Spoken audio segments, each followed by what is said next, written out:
peace. In our defense, the Bill of Rights in Action will be the topic of this week's book notes. Our guests are co-authors Caroline Kennedy and Ellen Alderman. In their book, the two attorneys who met in law school examine the Bill of Rights one amendment at a time, and they analyze the historical importance and current significance of each. Sunday, beginning at 8 and 11 p.m. Eastern Time.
Near Eastern and South Asian affairs holds today the first of a series of hearings on the Middle East and the Persian Gulf.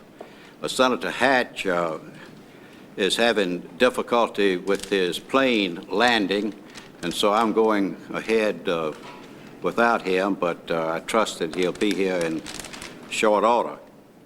While the war against Iraq and its aftermath will undoubtedly be a key focus of any hearings on this part of the world, my intent is to conduct a comprehensive educational study of the full spectrum of regional issues.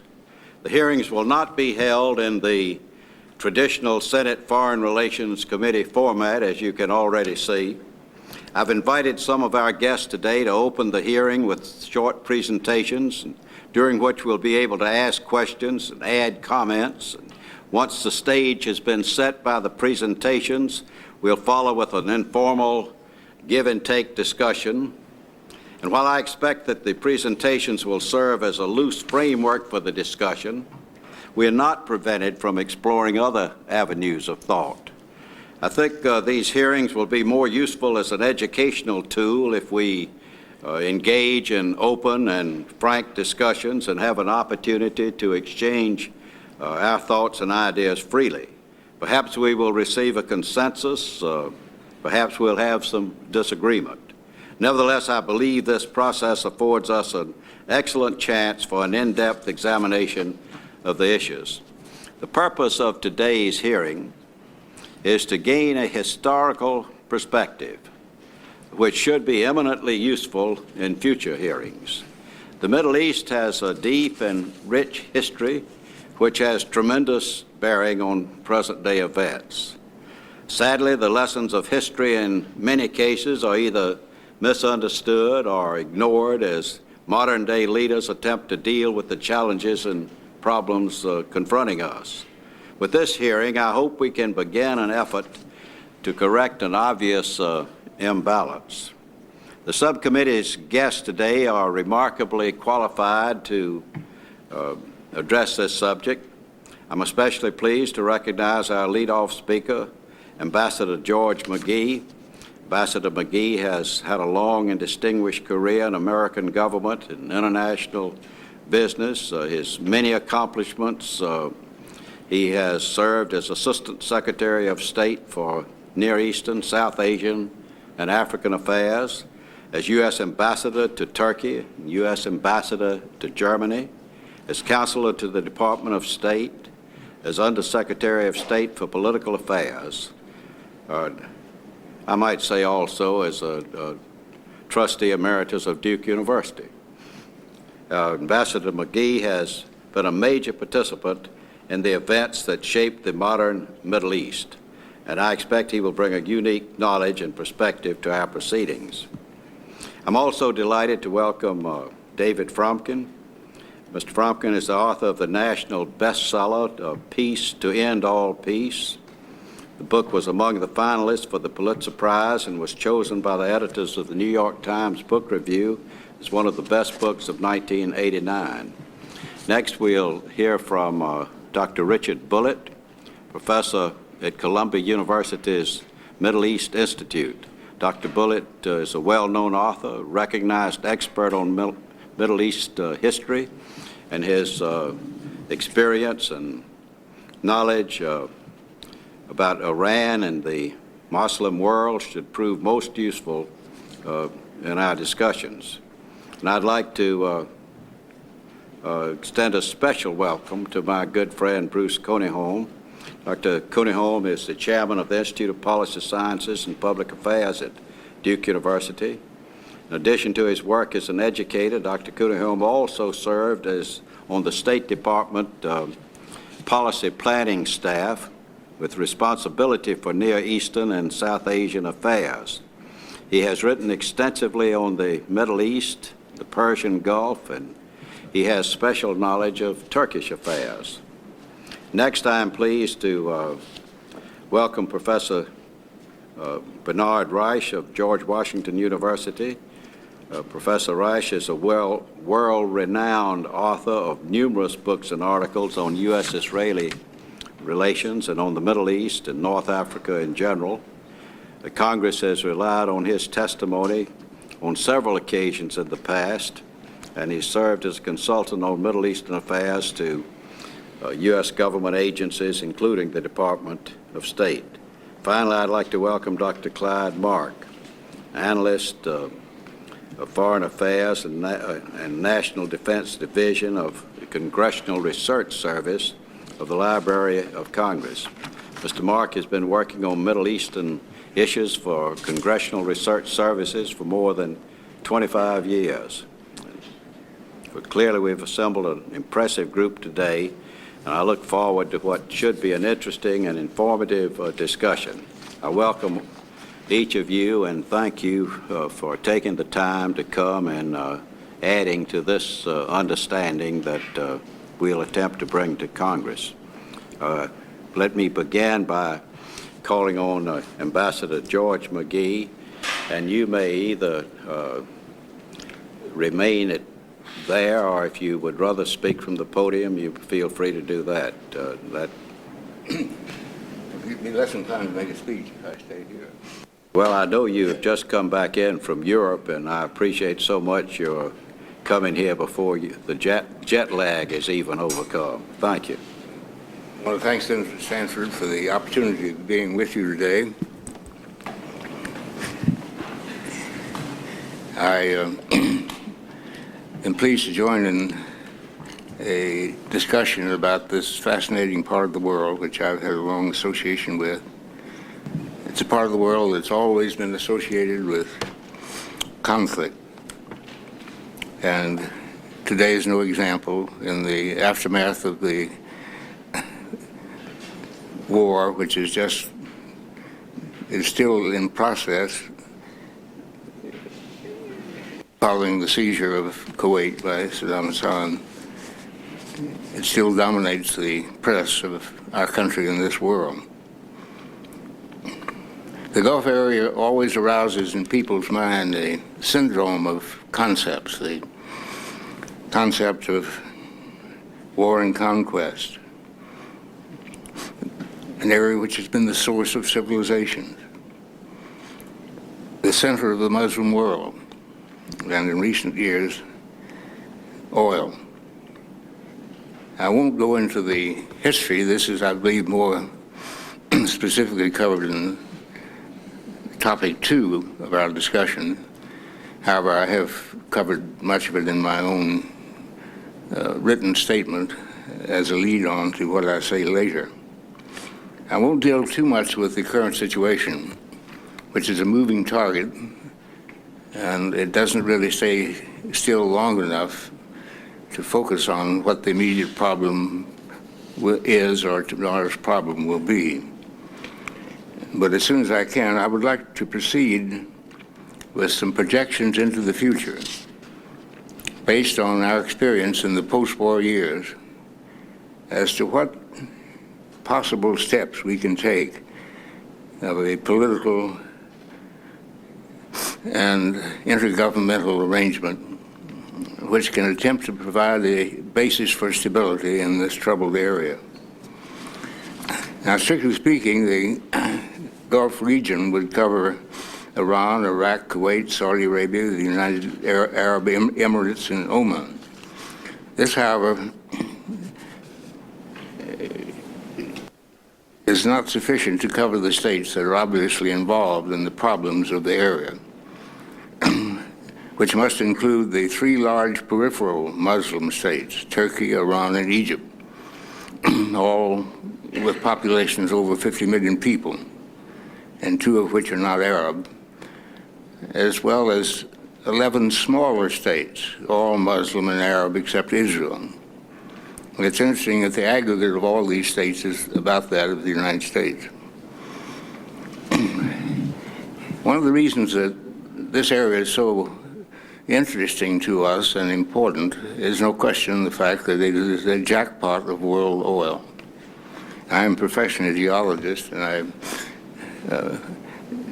have always followed the development of oil in this area. Perhaps everyone is impressed because it's known that 65% of the proven reserves of oil in the world occur in the area. It produces about 1/3 of the current production of the area. But more importantly than this, there are many countries in the world with a great deal of production. We have considerable, although we can't produce our requirements. The Soviet Union is losing production fast, and it perhaps will not be able to produce its own requirements, much less export in a few years.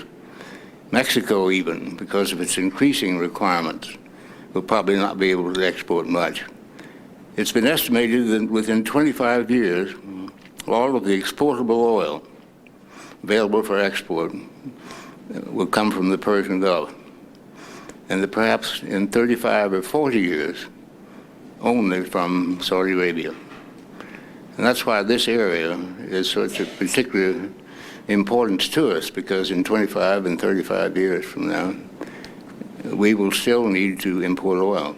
And the pressure on this area to fulfill the requirements will be very great. I will skip to the end of the World War, when the Soviets threatened Turkey and Iran, and later Egypt, Syria, and the Middle East as a whole. As a result of the Truman Doctrine in 1947, aid was extended to Greece and Turkey, which saved these countries from the immediate pressures they were under, and Greece from the guerrillas and Turkey from the Russian threats. I administered this program. It lasted 2 years. It cost us $750 million. It lost no lives, and we achieved our results. The safety of the Middle East, though, from Soviet threat was accomplished when Greece and Turkey joined the NATO. After that, the Soviets, in order to invade the Middle East, would have had to project a long line of communications along the eastern border of Turkey in the narrow 200-mile area of land between the Caspian and the Black Seas. This couldn't have been done without first neutralizing Turkey, who had a 600,000-man army and had been equipped by the NATO. This would have led to the Soviets being involved in the war with all of the leading powers, members of NATO. And the Middle East, with all of its value or potential value, was not worth that to the Soviets. So from a practical standpoint, after that point, I don't believe there was any threat to the Middle East from Soviet advancement. Now, in 1948, as you know, the UN made way for the establishment of the State of Israel. And there has, since that time, been injected into the Middle East some 4 million Jewish residents. The number of Arab refugees from the war at the outset of the creation of the State of Israel has increased from approximately 800,000 when I went out at the pursuant to the request of the Secretary of State to analyze the problem. Until today, the corresponding number of refugees is 3 million, spread all around the periphery of the Middle East, many in this country and other foreign countries. If you add these 3 million to the 1.2 million stateless Arab prisoners of war in the West Bank and Gaza, and the some 700,000 Arabs in Israel who do not have full rights as citizens, this makes a total of 5 million Arabs who have been denied a homeland and for which they are not likely to forgive or forget. And this is, unfortunately, one of the problems that we have to take into account if we look at the Middle East. There were also many other conflicts in the Middle East. I won't go into them, but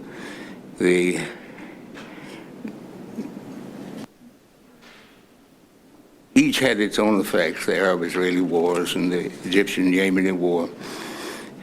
None as strong as the effects are likely to be from this recent war, which is the occasion for our being here. I would like to, before I come to the future, to just summarize briefly the various efforts that were made in the post-war period to create a stable security political structure in the Middle East.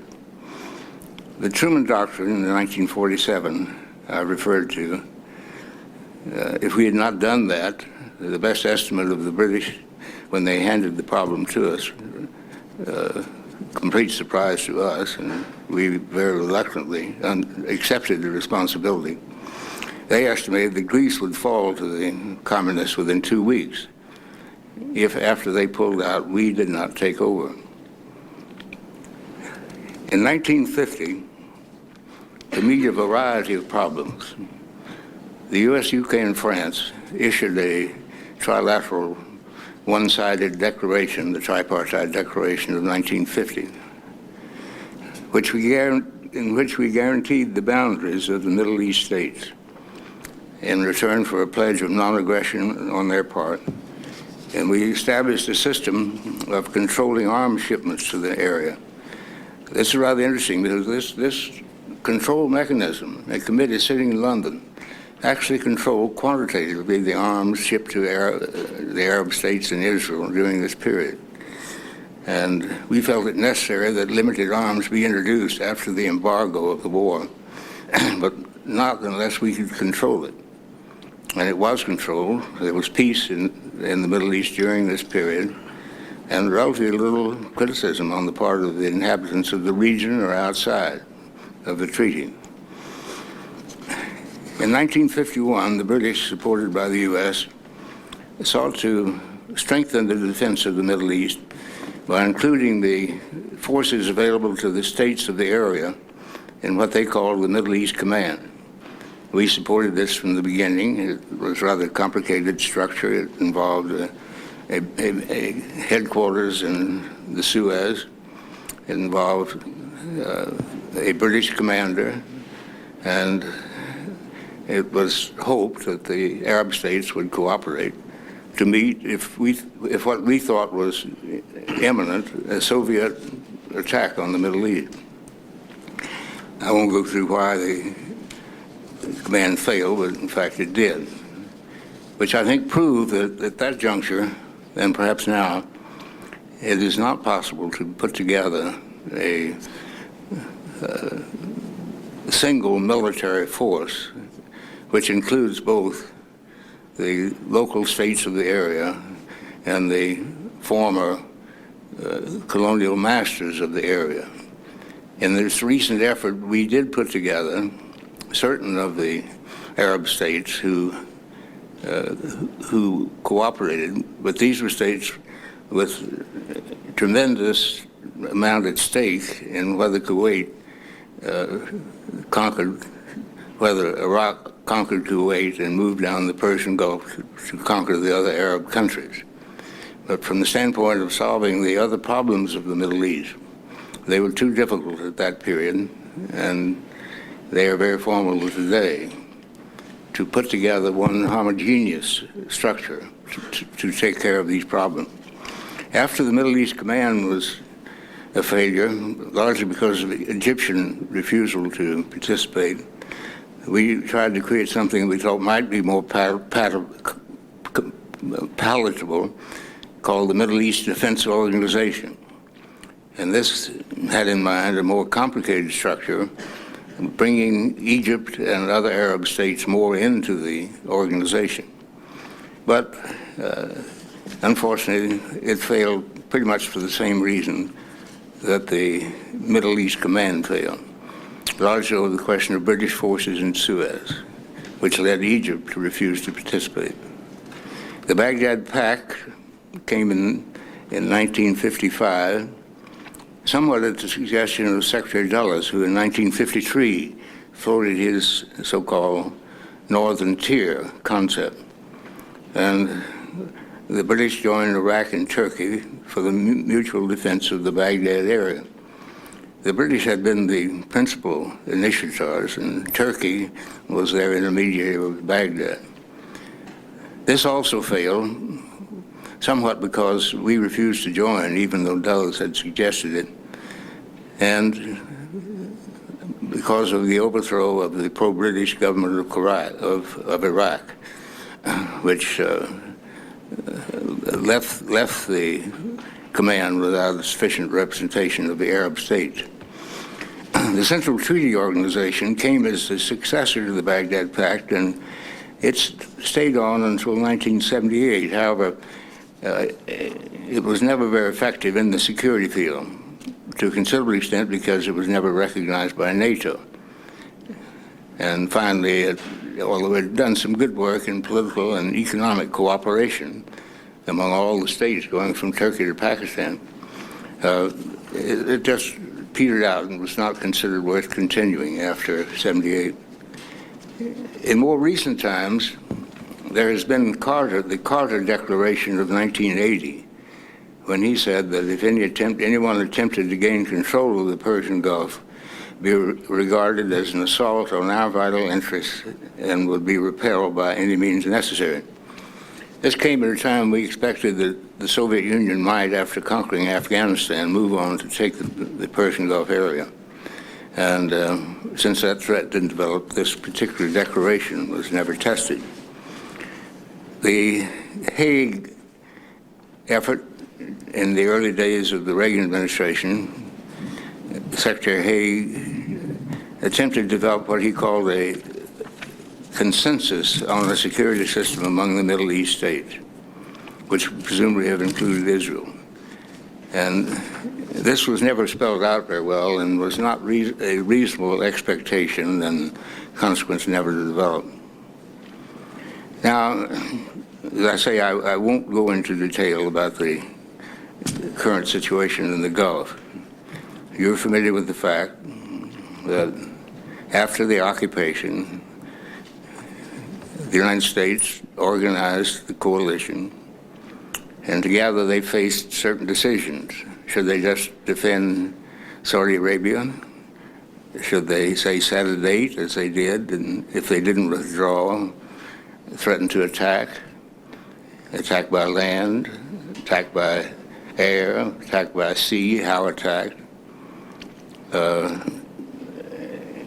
In the end, all of these options were exercised, and the war, as you know, was extremely successful from a military standpoint.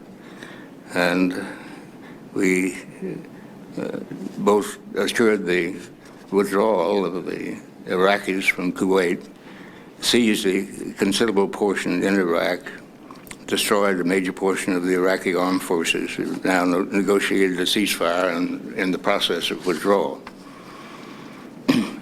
Before proceeding to the final portion of my remarks, and I apologize if I'm talking too long. I'll try to be brief as I can. I would like to point out several factors which make the situation at this juncture in history different from any other. In the first place, the United States has become the only superpower in the world. We didn't choose it. It came by default of the Soviet Union, but it will last during the period of our lifetime. This is extremely important because it means that only we can undertake a big action in behalf of the world. If we don't, no one else is likely to. Only we have the military forces necessary for an operation like what has just occurred in the Gulf. And for the first time in the world, really, we have considerable freedom of action, and if we don't do it, it's very likely others would take the same initiative. Another is, of course, the demise of the superpower rivalry between the U.S. and the USSR, pursuant to their own abdication, their bankruptcy, their inability to act as a major power. And this has various effects. One is to bring the Soviets up into a sort of partnership with us rather than in conflict with us. And they will now be a major actor in the Middle East role. Together, we could, if we were able, establish a sort of Pax Romana in the world. Between us, we would have the power in the world to dampen down local conflicts. And a possible adverse factor, however, is that the removal of the superpower rivalry gave a great deal of freedom to local forces and local madmen or dictators, because they are no longer under the control of the superpower to whom they had the closest relations and could exercise control over them because they gave them their arms. That's why Saddam was able to do this. That's why you find outbursts all over the world that the discipline of superpower rivalry has been removed. I'm sure that you also have followed recent events, and you know that this recent war has injected into the world scene a great many unexpected results, almost all of them adverse since our conquest. And I speak of the 2 million Kurdish and Shiite refugees who are seeking haven from Iraq and from Turkey and from Iran. I'm speaking of the death of 150,000 Iraqi soldiers. This is our own figure in the war. Obvious death of Kurds and Shiites in the tens of thousands, although they've never yet been counted, as a result of their suppression by Saddam and the hardships of their attempt to find safety. One unfortunate aspect of the invasion of Kuwait was that it is now not possible to evaluate whether the conflict with all these adverse results could have been avoided by the coalition blockade, which continues to be successful in blocking sales of oil and other imports. We'll never know whether it would have taken the place for the war. I'd like to proceed now just to outline briefly what I think the structure might be of a post-war Middle East. And this is complicated by the fact that there are certain factors about the Middle East that we have to reckon with. One, the Arabs tend to consider themselves a single nation cutting across national lines, although they differ greatly in religious orientation. The Shiites are almost unanimous in Iran and come down to almost nothing in Saudi Arabia. There remains in the Middle East the persistent demand of the Turkish minorities for independence. There remains great inequality in income. Most of the Middle East states have an oil income, But Turkey, Syria, Israel, and Egypt, for example, have much less than the others. The question of borders between Israel and the Arab states, the question of armed forces of Israel and the Lebanon, of Syria and then the Lebanon. This is a remaining problem, and it's been aggravated by the war in many respects. I would say that the Arab-Israeli problem is, if anything, worse than when I first encountered it back in the initial Arab-Israeli war. Turkey is both a problem and a possible great assistance in the Middle East. Turkey, because of its empire, still has some reservoir of animus in the Middle East, but Turkey wants to play a role in the new post-war arrangements, and particularly if Iran is playing a role, Turkey would be a very good balance. And Turkey has a great deal to offer and still has a great deal of respect in this area. Ozal, for example, has made a very good impression in the Western world, and I think among the Arabs. I'd say that if we wanted to try to make a blueprint for our security, taking into account the experience of the post-war period, you might start with a Middle East mutual security pact along the lines of NATO. This was proposed one time by Secretary Baker, but the government has been silent on the subject since. And in my view, this should include Turkey, Iran, Israel, all the Arab states. They would guarantee the present agreed boundaries of all members against aggression. And I'd like to point out this is what we did, the British, French, and ourselves in 1950. All of the ground forces needed to put into effect this treaty to fulfill its commitments would be expected to be furnished by the local states. And the British and others, ourselves, would be expected only to support with air and naval forces. Under a UN umbrella, I would propose that another level of defense, which I call the guarantee powers, would be created to underwrite the commitment of the local NATO. This might include the present coalition, or it might include the permanent members of the Security Council. We would assure that the national boundaries are not violated. We would assure that there would be no nuclear, chemical, and biological weapons by all states in the area, including those who have them now. We would see that arms sales to these areas were limited to agreed amounts in various categories. And we would monitor threatening actions like mobilizations, any type of activity that could lead to war.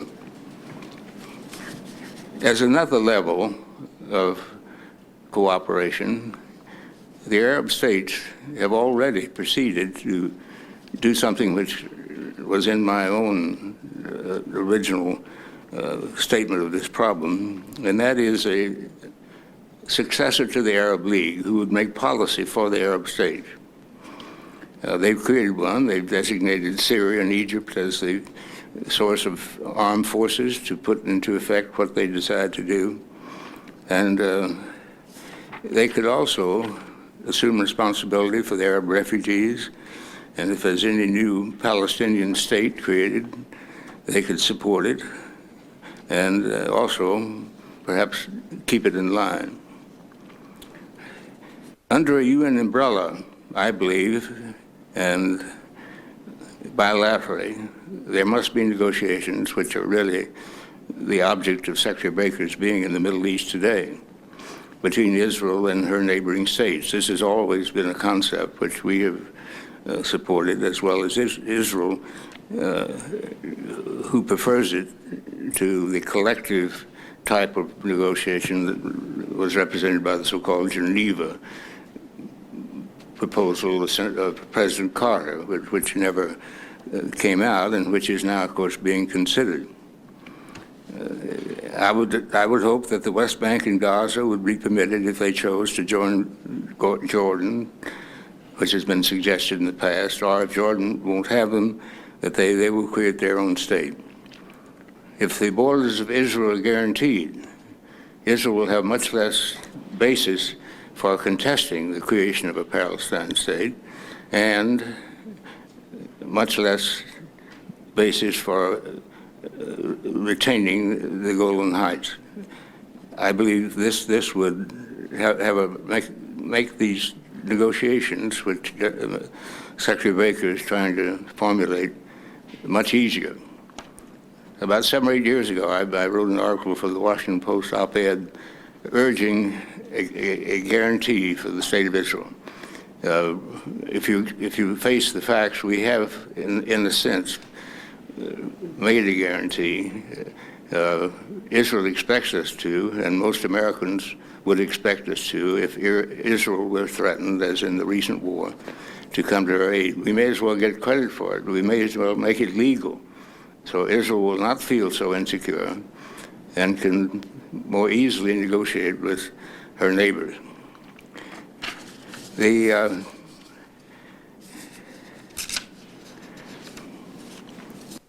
is no reason to expect that the accomplishment of all these things I've told you are easy or even likely. What I told you in the past about all the failures that we had, I spent 7 years on these problems, and we never succeeded in creating any basis for cooperation. Perhaps it's too optimistic to assume that now. On the other hand, I don't see how we can fail to try to do so. Thank you.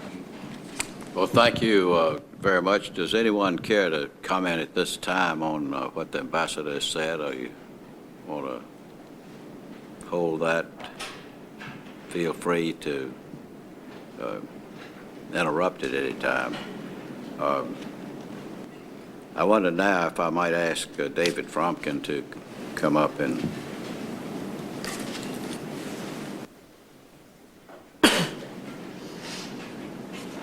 got him a pointer here in case you need one. Okay. Can I be heard on this? Okay. The basic design of the modern Middle East was set during and just after the First World War, roughly in the years 1914 to 1922. These were very exciting years because it was a time when all options were open, when everything either was or at any rate seemed possible. It was the year when the years when avenues were explored and when it was decided to take some roads and not to take others.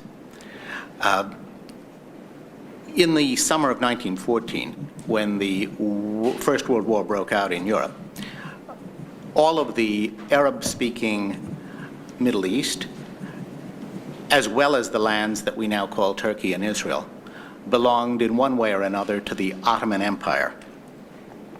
The Ottoman Empire, as of 1914, was the last remaining independent Muslim state.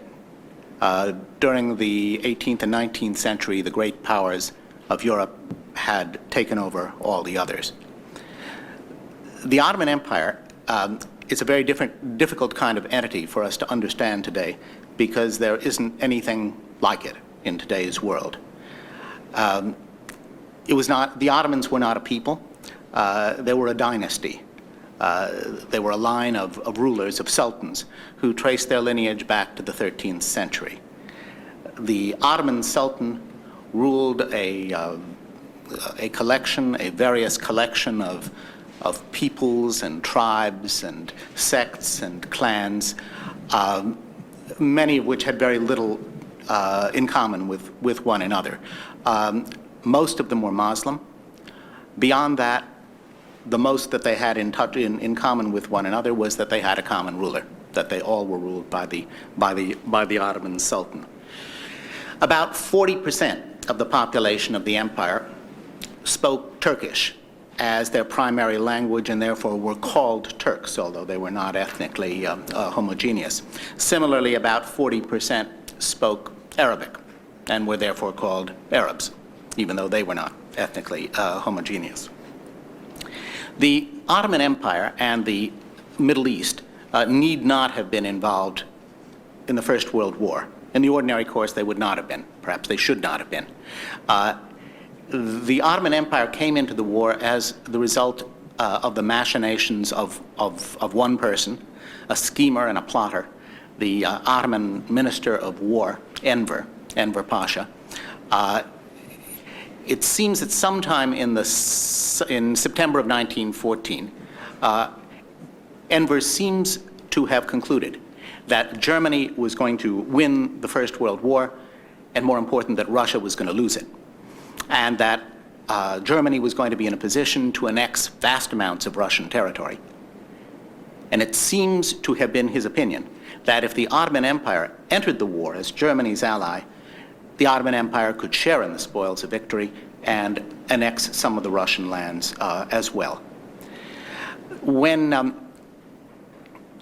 the Ottoman Empire came into the war, its effect in the chancelleries of Western Europe was this: the few people in Europe who thought about the Middle East at all, and these were essentially people in the Foreign Office, had long believed that one day the Ottoman Empire would disappear, and that the European powers would have to take the Middle East in hand, one way or another. But had you asked anybody in 1914 when that would be, they might have said 10 years, 20 years, 30 years, 40 years down the road, something like that. When the Ottoman Empire entered the war, however, since the Allies were going to be put to the trouble of defeating it anyway, it was now understood that the fate of the Middle East was on the agenda, on the immediate agenda. The powers of Europe and Britain amongst them tended to underestimate the Ottoman Empire. They underestimated its tenacity and the loyalty of its subjects. They did not believe that a war with the Ottoman Empire was going to be much of a problem.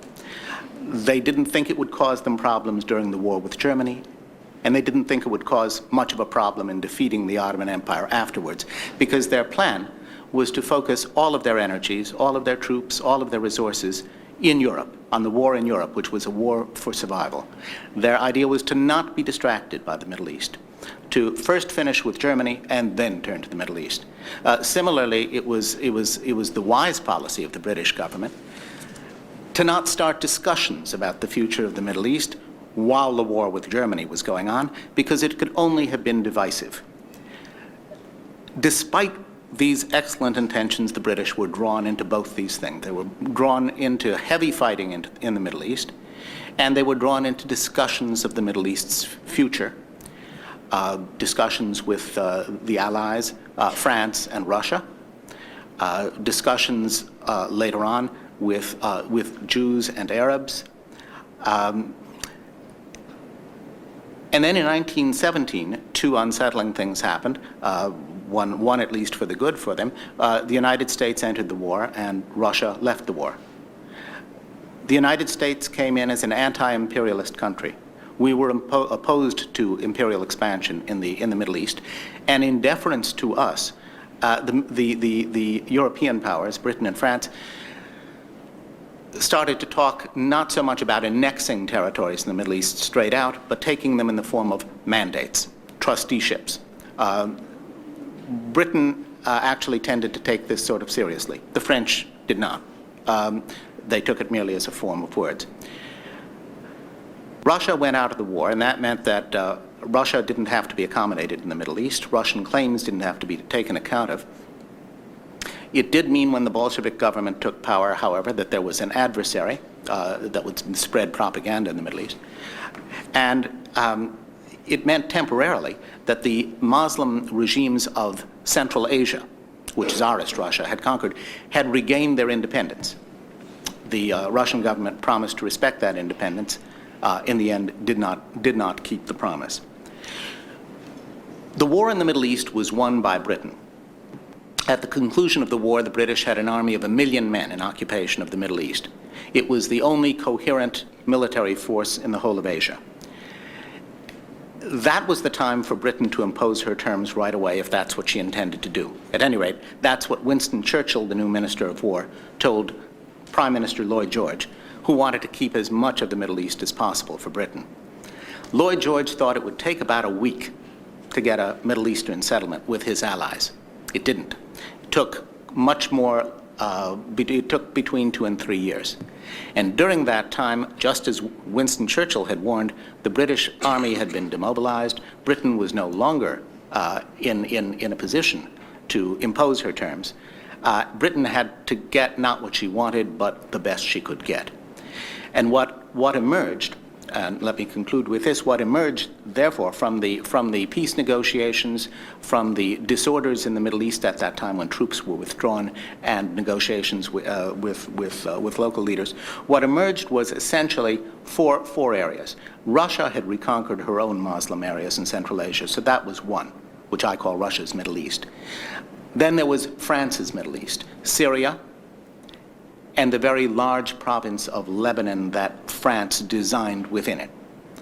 Then there was the Middle East's Middle East, for there were 4 leaders in the Middle East who were powerful enough and successful enough to take their fate in their own hands. There was the Emir Amanullah of Afghanistan, Reza Shah of Iran, who seized the throne of Persia and changed its name to Iran, Ibn Saud, who created the Kingdom of Saudi Arabia, in opposition to Britain's protege, King Hussein of Mecca, and finally Mustafa Kemal, who created the state of Turkey. Such was the Middle East when the Allies got done with the creation of it in the early 1920s. The Middle East is a complex area, difficult for non-Middle Easterners to deal with, and it is therefore typical that the British, who were the chief architects of this new map of the Middle East, weren't very happy with it either. Thank you. I wonder if anyone wants to comment on that right now. Well, shall we come back to that? If not, I'll ask Richard Bullitt if he would please make his presentation.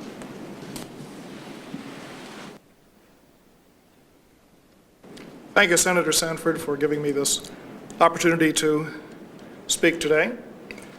The objective of this testimony will be to describe the historical roots and the social and political importance of the contemporary resurgence of Islam in the Middle East, the tendency so often and so misleadingly labeled Islamic fundamentalism.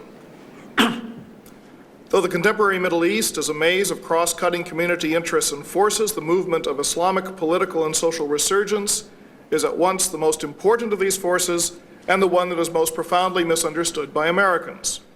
This and other American misunderstandings of the Middle East underlie many of our responses to developments in that area, but this is not the time to dwell on how these misunderstandings came into being. The generation of Arabs, Turks, Persians, and Israelis that is now passing away came of age in the heyday of Western imperialist intervention in the Middle East, just described by David Fromkin, and as a consequence developed a deep suspicion of the West, along with a feeling of helplessness in the face of Western strength and self-centeredness. The next generation, those who are now dominant in intellectual, political, and cultural affairs, has been conditioned by their fathers' attitudes toward the West and nurtured by the wave of secular nationalism that swept the area in the 1950s and 1960s. My focus will not be upon these groups, however. Rather, I want to speak about the generation that is now emerging and that will progressively become the leading force over the next 3 decades. The hallmark of this generation is the return to Islam as the rightful center of social life and political identity, rightful in their understanding. I'm not here as an advocate, you understand. In this, it is intellectually and emotionally driven by 2 memories and 1 current perception. The first memory is a highly constructed one and contains elements that border on the mythic. It is the memory of the life and times of the Prophet Muhammad and his close companions in the 7th century AD in Arabia. I will not dwell here on this pristine model of social and political life, but no one should attempt to understand the contemporary Middle East without a thorough grasp of both the idealized vision of that community and the crucial political disputes of the 7th century. For many Muslims of the rising generation, the 7th century is as real and alive as the 19th century and infinitely more important. The second memory is a dim and spotty recollection of a period of several centuries before 1800, when the Middle East was, by comparison with Europe, a peaceful, harmonious, and tolerant, albeit poor, region. The American notion that the Middle East has been riven by war and hatred from time immemorial soothes American consciences when questions arise about our responsibilities concerning current conflicts, but it is fundamentally untrue. While war after war tortured the populations of Europe and stimulated economic growth from 1400 to 1800, people in the Middle East lived in comparative peace, with little perception of profound social ills.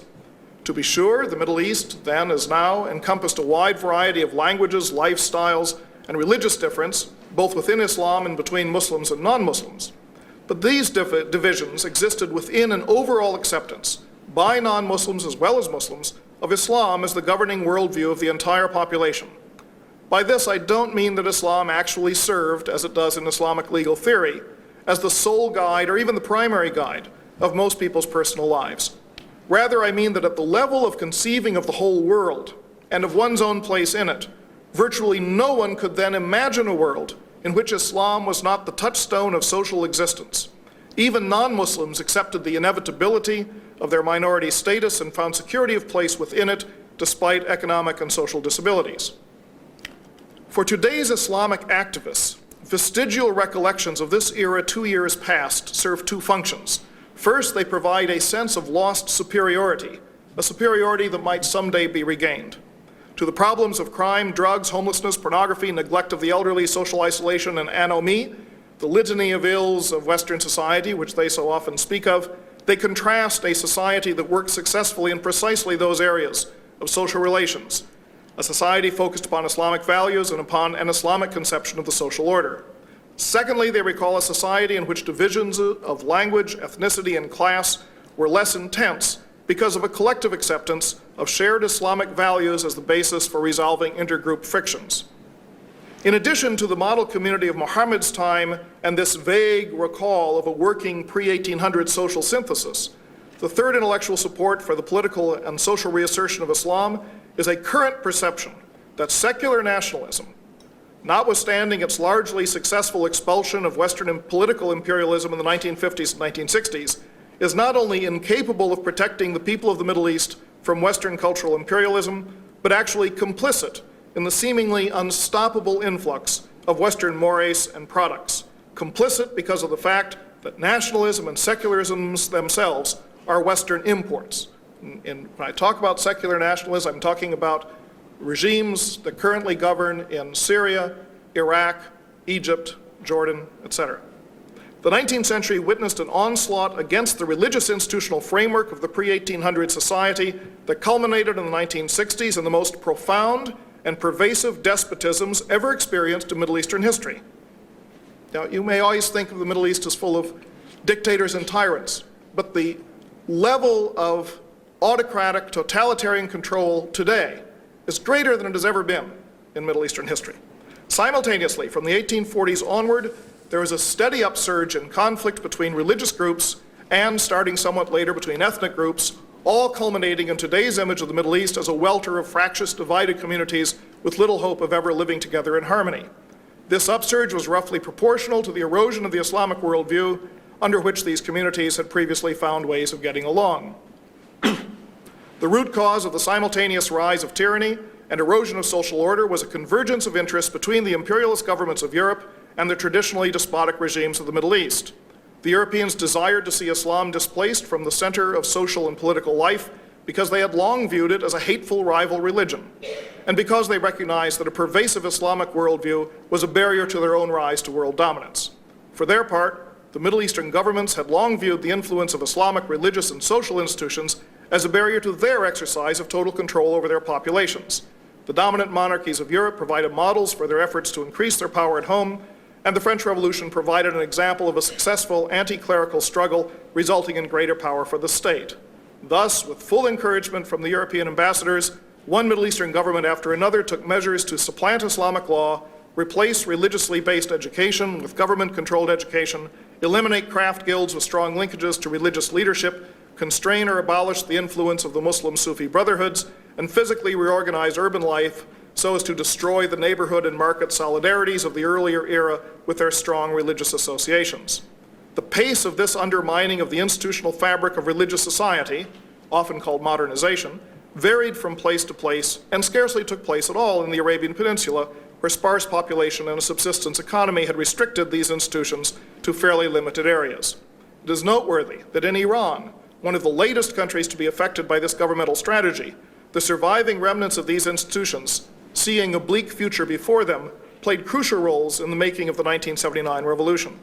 Today's young Muslim activists, in other words, can look back over the past 2 centuries and see that the unraveling of the once successful social religious synthesis of Islam stemmed from the joint actions of the European powers and the so-called modernizing or westernizing governments of the Middle East.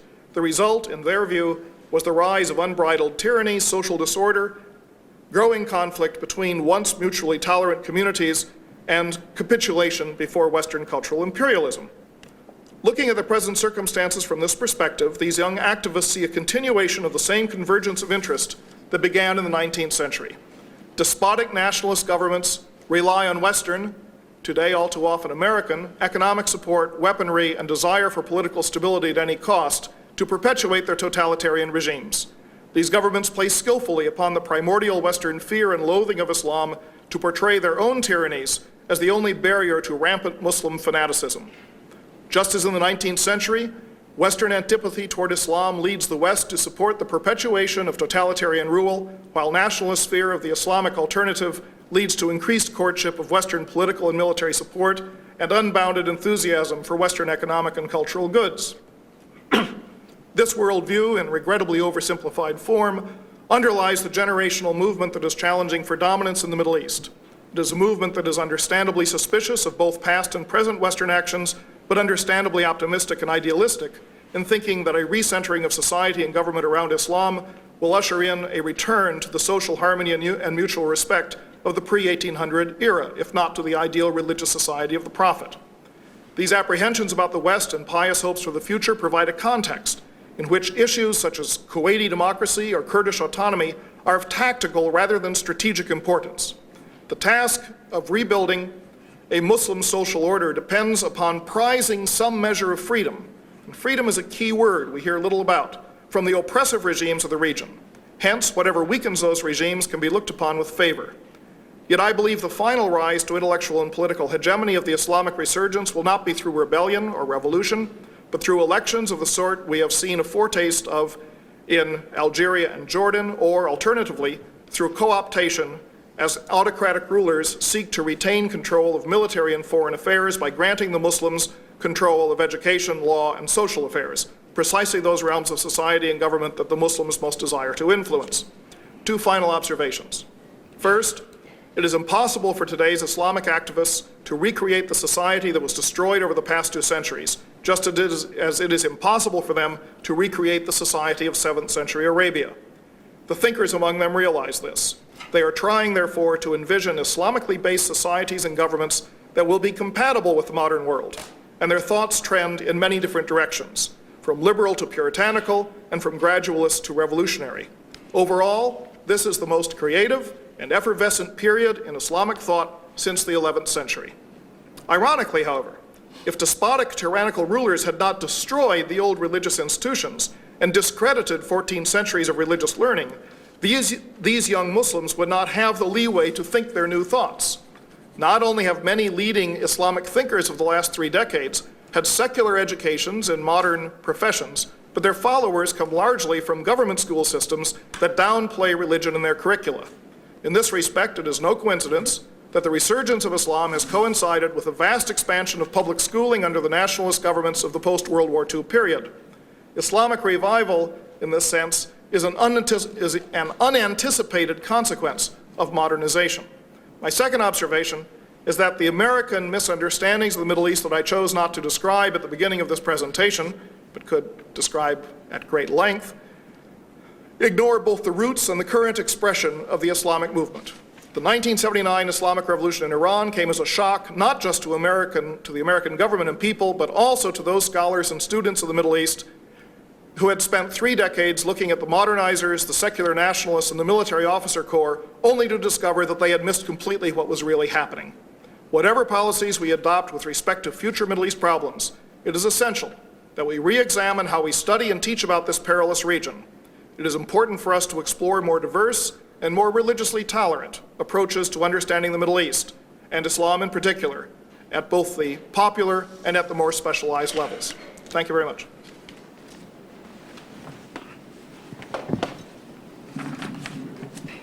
Well, Bruce, will you come forward, please?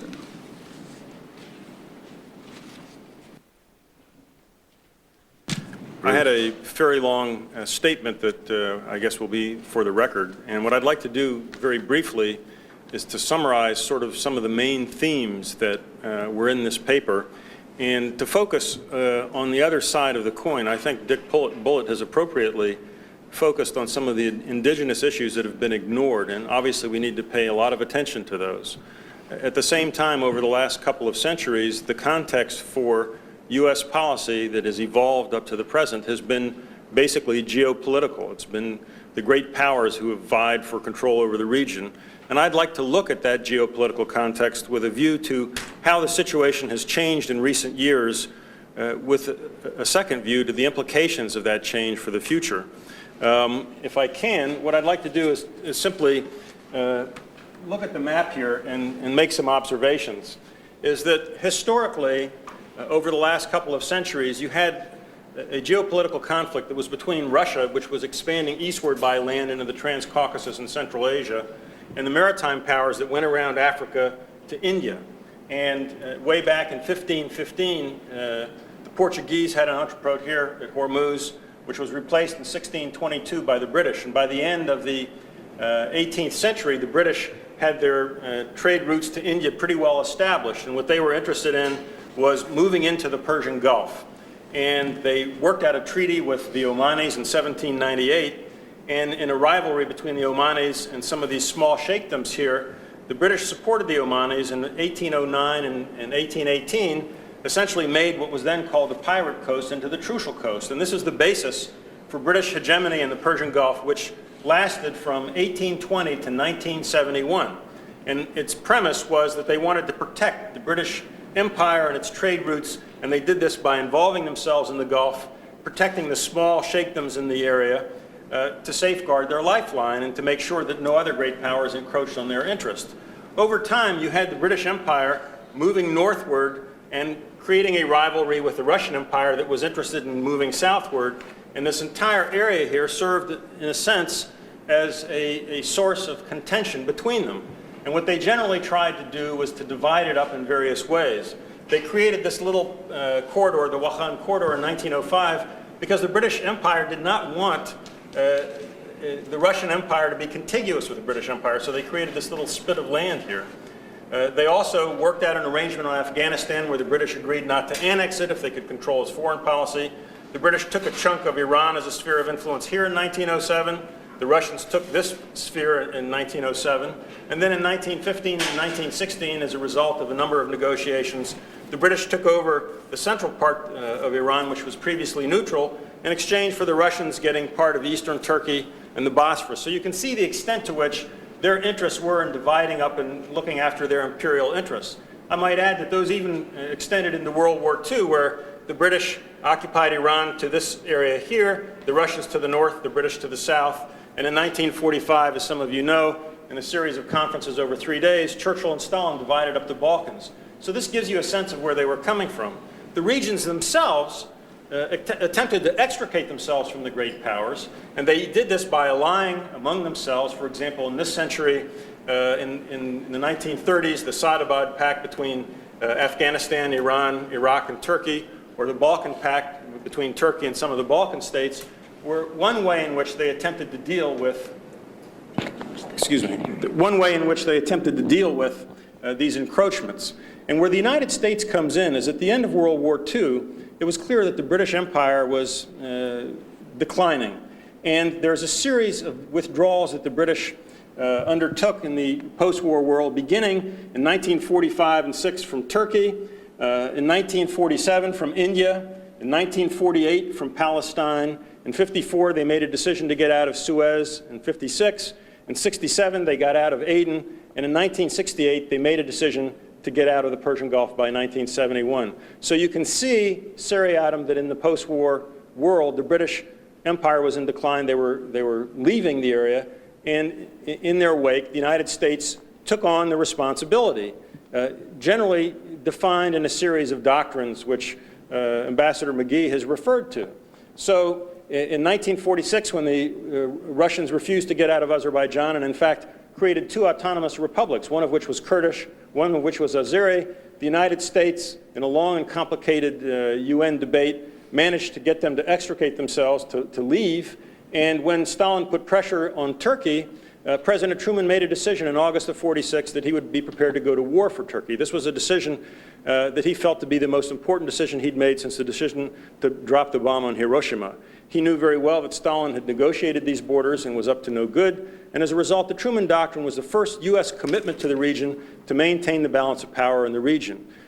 Subsequently, when the British got out of Suez, the United States, under the Eisenhower Doctrine, made a somewhat misguided attempt to contain communism in the region. But the more important subsequent commitment was under the Nixon Doctrine in 1971. When in 1968 the British made the decision to get out, the United States was heavily involved in Vietnam. We had approximately 500,000 people there. We were not about to deploy into the Gulf, and what we did was we looked for a surrogate. And the surrogate was the Shah of Iran, who we'd put into power in 1953 when we supported the overthrow of the government of Mohammad Mossadegh. And as a result, we looked to him to safeguard our interests in the Gulf and what we perceived then as a vacuum. And there were a series of developments which created problems down the line. The first was the creation of OPEC, but the second was the commitment by the Nixon administration to sell all arms to Iran short of nuclear weapons, which was followed in 1973 by the oil embargo, wherein all of a sudden the Shah's income rose enormously, where 10 years before, in 1964, he had a production of about 1.6 million barrels of oil a day, which earned him a little bit over $480 million. In 1974, a year after the embargo, he was producing 6 million barrels of oil a day and earning over $20 billion, and he sank a lot of that money into arms. And he was given an open source in the United States. Richard Nixon and Henry Kissinger went to Tehran in May of 1972 after leaving the Moscow summit, and President Nixon said, literally, "Protect me," and he was our surrogate. We had a two-pillar policy under Iran and Saudi Arabia that lasted under the Nixon Doctrine until 1979 and the fall of the Shah, when the United States was confronted with a totally new situation. We were ultimately unable and unwilling to support the Shah. There was a recognition that something had happened, and one might argue for later discussion that one of the things that happened in Iran was a failure for the Shah to create structures for political participation. As a result, you had this migration of vast numbers of people to places like Tehran, where when they were out of work, they looked for explanations to the mullahs. And in a sense, one might argue, and I think Dick could probably discuss this in much greater detail, the Shia religious establishment was a political alternative to the Shah, where there were no political alternatives. In any event, with the fall of the Shah and then the invasion of Afghanistan in late 1979, one began to sense a sea change in the geopolitical balance of power. First, because the United States recognized the extent to which its capacity to project power in the region was limited. That's why we did not go into Iran. Secondly, after the Soviets did go into Afghanistan, they began to realize the limits on their capacities to project power in the region. And one of the most interesting examples of recognition of that fact in the region was Saddam Hussein's invasion of Iran in 1980. All of a sudden, the great power balance was no longer protecting regional powers, no longer accountable for them, and as a result, you had this attempt by Saddam to attack Iran, which, needless to say, ended in disaster. You had a grappling for policy on the part of the United States. In 1980, we enunciated, as Ambassador McGee discussed, the Carter Doctrine, where instead of looking to regional surrogates, we took over responsibility ourselves for the defense of the region. And needless to say, the international threat began to diminish, and we began to look at regional threats, perhaps the epitome of which was Saddam Hussein's 1990 invasion of Kuwait. Saddam Hussein went in for a number of reasons, which have been discussed. One, he had incurred an enormous debt. Two, He wanted to aggrandize a little bit. He sought the Kuwaiti oil fields, which would have doubled his capacity. If he'd been able to intimidate the Saudis, he maybe would have been able to possess something like 2/3 of the world's reserves. But he also maybe felt that no longer were the Soviets restraining him, and maybe he felt that the United States was not going to get involved. He'd seen our unwillingness to get involved in Iran in 1980. He'd seen our performance in Lebanon in 1983 and 84, where we declared it vital to our interests and then withdrew. He saw our decision to reflag Kuwaiti tankers in 86, 87, and we only did it when the Soviets decided they might, and as a result, we thought we ought to. And maybe he had good reason to expect that the United States would not involve itself in the region. In any event, he made a mistake. He went in, we went in, and we know where we are now. The question is, how has the situation changed? I think the way in which the situation has changed is no longer is the geopolitical context going to govern this region in the same way that it has before. The Soviets voted with us in the United Nations, and there was an understanding that instead of the great power balance controlling regional aggression, we are going to have to look to some kind of regional collective security mechanism, some of the elements of which Ambassador McGee has discussed. I think what we're looking to now is something like a regional balance of power between Iran, Iraq, and Saudi Arabia. That's one of the reasons why I think correctly the administration is concerned about the disintegration of Iraq and the necessity of supporting its territorial integrity.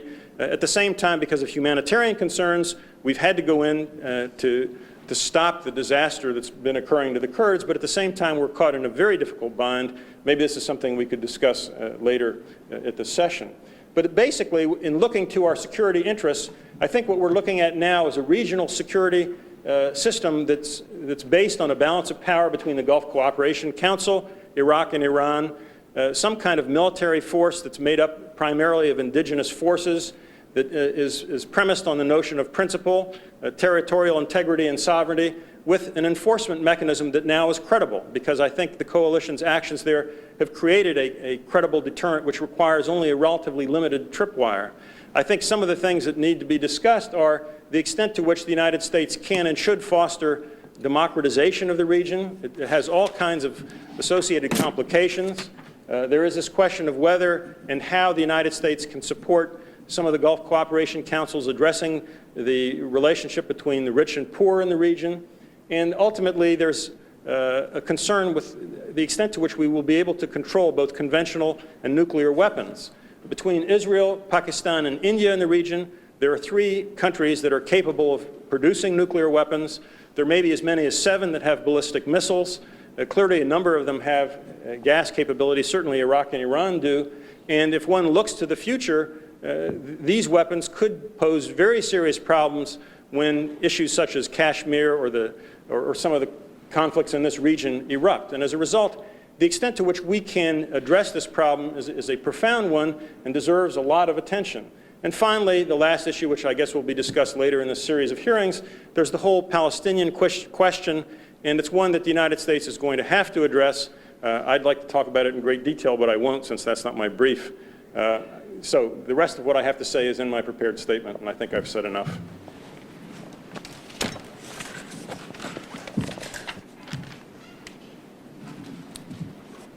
Thank you. Do either you, Mr. Reich, or Mr. Mark, care to comment right now, and let's test out what's been said? Please do. As a professor, if I sit down, I'll speak for a shorter period of time, which is the mandate I've been given. I've noticed in the course of the comments thus far that all of my colleagues have followed the mandate of Senator Sanford, and I'd like to follow in that route. But first, I should comment that I'm delighted that finally, after many years of the United States trying to figure out how it ought to approach the Middle East, a committee of the Congress is in fact trying to understand what the historical origins of our involvement are and what some of the problems are. I suspect had we done this a long time ago, we might have had a more appropriate way of approaching some of these issues, and I'm delighted that I am part of this effort to look at some of the backgrounds of the problems. Secondly, I should point out that although we're talking today about the more recent past and what it might do for the future, we ought to remind ourselves that the Middle East is an area of great historical continuity, and depending upon which calendar one prefers, it's either 1991 years, 1,400 years of Islam, or if you like, 5,700 years, which is the calculation of Jewish history since the beginning of the world, and focused on this part of the world. It's an area of great religious significance, which we've only begun to touch on, since the great monotheistic religions of the West all had their origins here, and we've talked at length today about at least one of those, Islam. I also should point out that when we talk about Western civilization, it's this part of the world, again, from which we derive many of the ideas and concepts that we find so central to what is important to us in the United States and elsewhere. Ambassador McGee mentioned the Truman Doctrine a number of times. I've always been impressed that the main argument made by President Truman for aid to Greece was that it was the cradle of Western civilization and democracy from which we drew much of our inspiration. And of course, the Promised Land, a little bit further to the east, is the area from which we derive a good deal of our religious cultural background as well. But my main comments, if I may, will focus on something that none of the speakers really got much into to this point, and that is that one elusive territory sitting right in the middle of one of our major problems, and that's the State of Israel. Here, too, I think to understand how we're going to deal with the Arab-Israeli conflict, we need to put into perspective how we got to where we are. And here, I should note that Israel remains an extremely small state, and yet one which is very much in our attention much of the time. It is, from the point of view of contemporary Israelis, not a new country, but one which has thousands of years of history and background. And Israelis will remind us that it's not a territory to which they came in the 19th or 20th century, but a place in which they have been since the beginning of recorded history, and established independent, thriving states as far back as nearly 3,000 years ago. From the Israeli perspective, it is also a land which was promised to them, one might argue religiously, as the Bible might record, but then again there's the counterclaim of some of the Arabs who argue that Abraham, of course, had two sons, and the promise might well have been to the non-Jewish one, the father of the Arab people. But the Israelis also believe a promise was made to them at the end of World War I, as Mr. Fromkin pointed out in his very well-written book, and briefly again this morning, there were various efforts to divide the Middle East after World War I. Part of the promises taken into account at that time was the Balfour Declaration, which did recognize the concept of a national home for the Jewish people in Palestine. The Congress of the United States endorsed that concept as early as 1922, and President Wilson endorsed it even earlier. So this is not something that came up just after World War II. But nevertheless, when World War II ended, there was another factor that entered into our calculations, and that was the very questions raised by the Holocaust, by the activities of Nazi Germany, so that when World War II ended, there was a massive refugee problem, a problem on a scale not smaller than the one we see today in northern Iraq, but a refugee problem that needed addressing in the form of displaced persons. And part of the approach that this country adopted was to try and secure a place for these refugees in Palestine, the president believing that this was an appropriate location for them. The failure of that policy to succeed was partly due to U.S.-British differences, and I might suggest some parallels to some of the differences we have with our allies today over exactly how to deal with northern Iraq and the Kurdish problem, never mind other issues. At the same time, I think we should recognize that the creation of Israel was a direct result of what Professor Cunningham mentioned earlier, and that was a serial British withdrawal from the Middle East.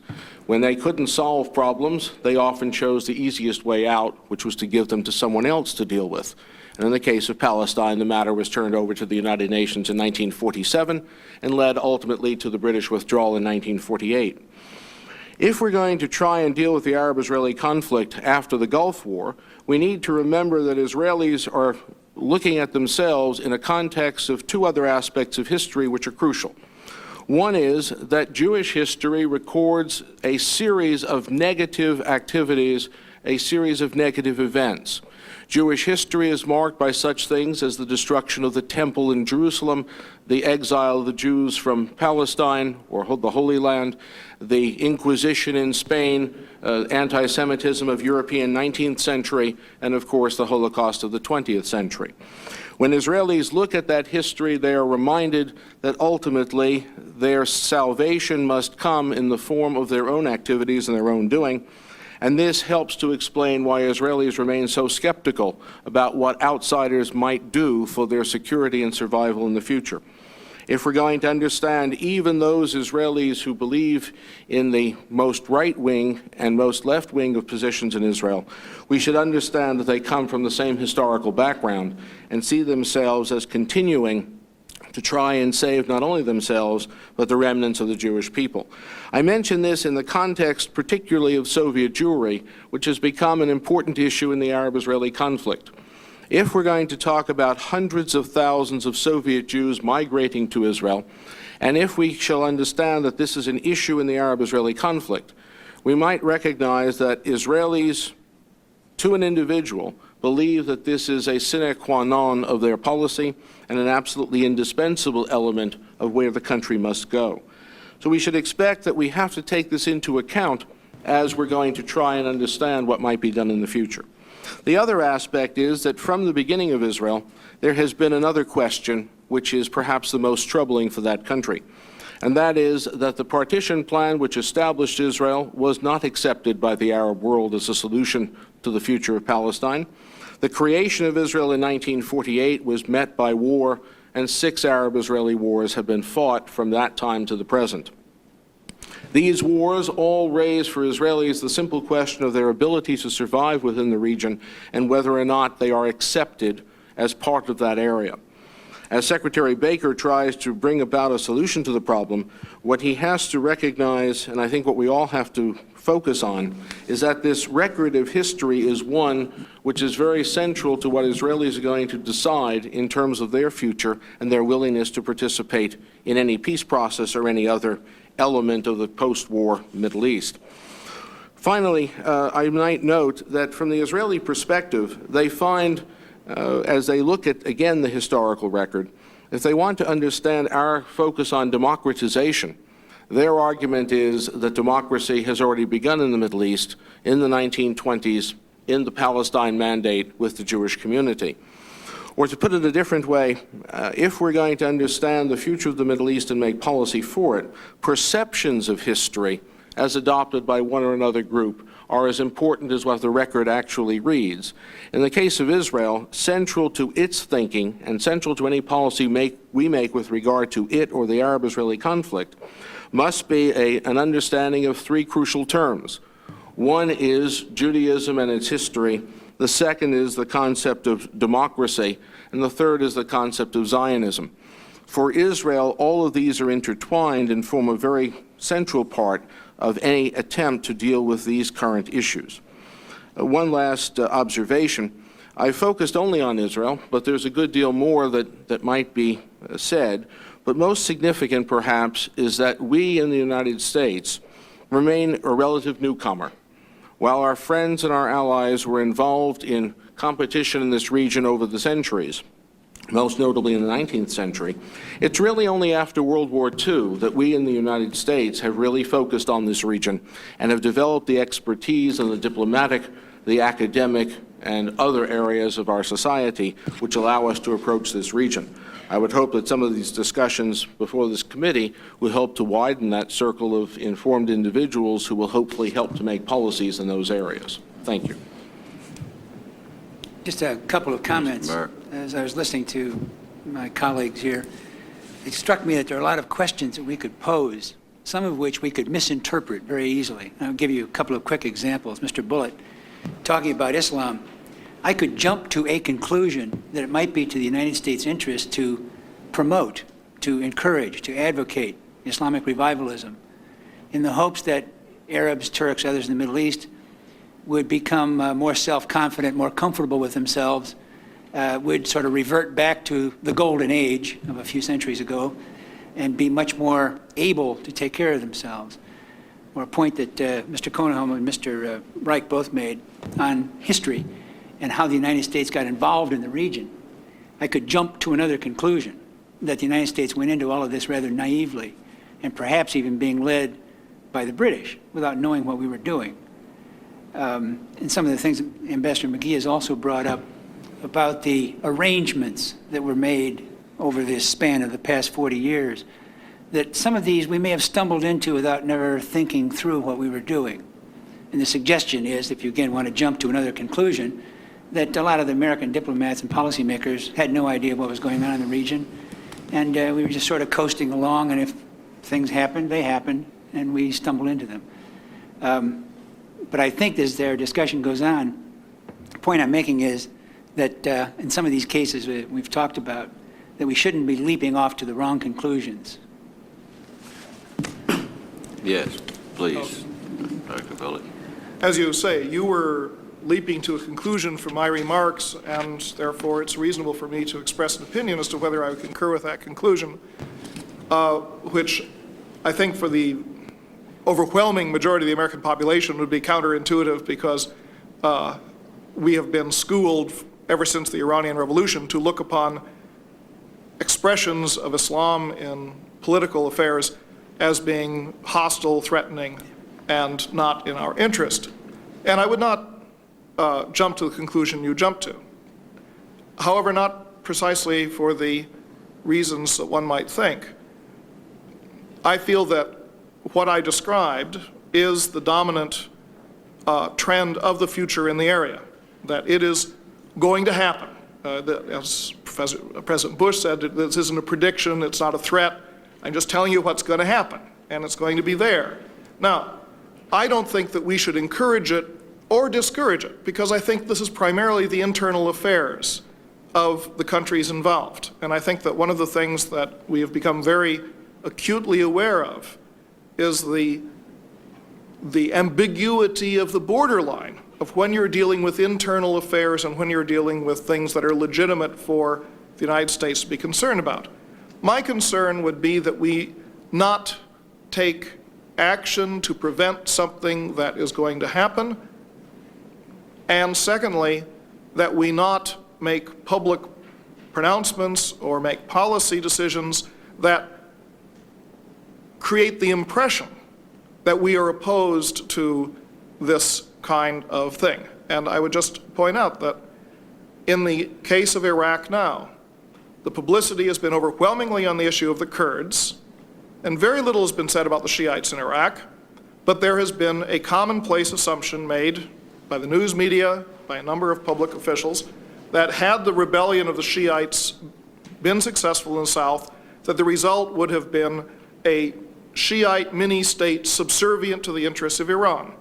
Now, this is because the word Shiite conjures up a kind of image of fanaticism, which I think is entirely unjustified in our general view of things. It also ignores the fact that the Shiites of southern Iraq fought against Iran for 8 years in a war and fought for Saddam Hussein in that war, and there was no sign of profound disloyalty by the Shiite population. Secondly, it overlooks the fact that the overwhelming preponderance of the Shiites of Iraq look for religious leadership to Ayatollah Khomeini, who never agreed with Ayatollah Khomeini, and in fact was ridiculed by Khomeini because he would not support the idea of an Islamic republic. The assumption that all Shiites are the same is a very dangerous one, in the same way that any simplification in the Middle East is dangerous. And what I would caution against is our adopting policies or making public statements that seem to prejudice or anticipate an anti-Islamic direction in American affairs. So I don't think that we should be supporting Islamic revivalism because it's their affair. It's not our affair. But I don't think that we should follow the advice of some people who have said we should look upon Islam as a replacement of international communism as the great threat to America. That would be a colossal mistake for this country. Can I just respond also to the suggestion that maybe people would get the impression that we had gotten involved in the Middle East somewhat naively. I think what one would have to do is to go through the various commitments that we made and assess each one individually. For example, in the case of the Truman Doctrine, I think that was absolutely the right commitment by the United States. In fact, I've written a long book about it and written about it at great length, because I think that commitment was real clear. We were dealing with a dictator who had negotiated borders, who had supported autonomous regimes back in the 20s and then later in the 40s in Iran, and who had aspirations, we know from Khrushchev's memoirs, because he was goaded on by his NKVD chief Beria. And Stalin had some real clear intentions there. And so I think that commitment was good. I think the Eisenhower Doctrine is a much more debatable proposition. I think we could really argue about whether that was wise or not. In the case of the Nixon Doctrine, I think Kissinger has made probably the best case that one could make for that, and that is that we simply didn't have a capacity to replace the British. And there is a question about the extent to which we should have supported the Shah. You could also go back to the overthrow of Mossadegh and raise real questions about whether we should have supported that particular event. You may know that the Truman administration opposed the overthrow. When the Eisenhower administration came in, we essentially bought the British plan. We knew, because we'd penetrated the Tudeh party, that Mossadegh was not in cahoots with the communists, but nonetheless we replaced the station chief and went ahead and did it anyway. So, I mean, that wasn't necessarily a wise policy. On the other hand, I think the Carter Doctrine was absolutely necessary at the time, and I think that the framework that was created by the Carter Doctrine is what enabled us to do what I think we did here in 1990-91.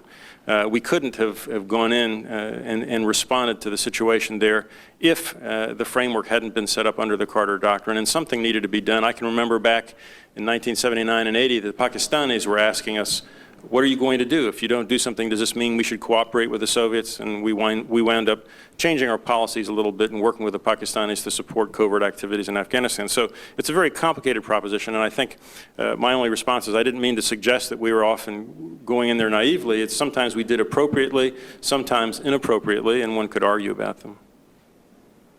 Yes. I'd like to make Ambassador. a couple of comments on what Mr. Mark said and one Mr. Cunningham. I think it's an oversimplification to just say broadly that we didn't know what we were doing in the Middle East. Remember, the Middle East was during the war recognized as a British theater. You pointed out, someone did, that the British one time had 1 million forces there. At the end, they had about 15,000 there. And there was a continual erosion of the British position. Now, we had never had any control in the Middle East, no basis of power or desire to have power.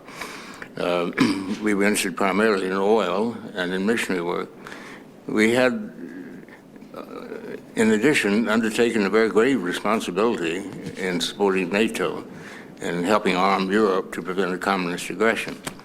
So it was our very firm belief in the beginning of the period we were discussing that we should make every effort we can to keep the British there, to lend what stability to the area they could, and to back them up where we thought the things that they were doing were reasonable. Otherwise, we would have to take it over. And we took over Greece and Turkey only because we had to. We had no desire to do it. And it took a long time to get Greece and Turkey into NATO, largely because the Joint Chiefs thought that we'd not yet fulfilled our commitments under NATO. How could we take on this grave responsibility in the Middle East?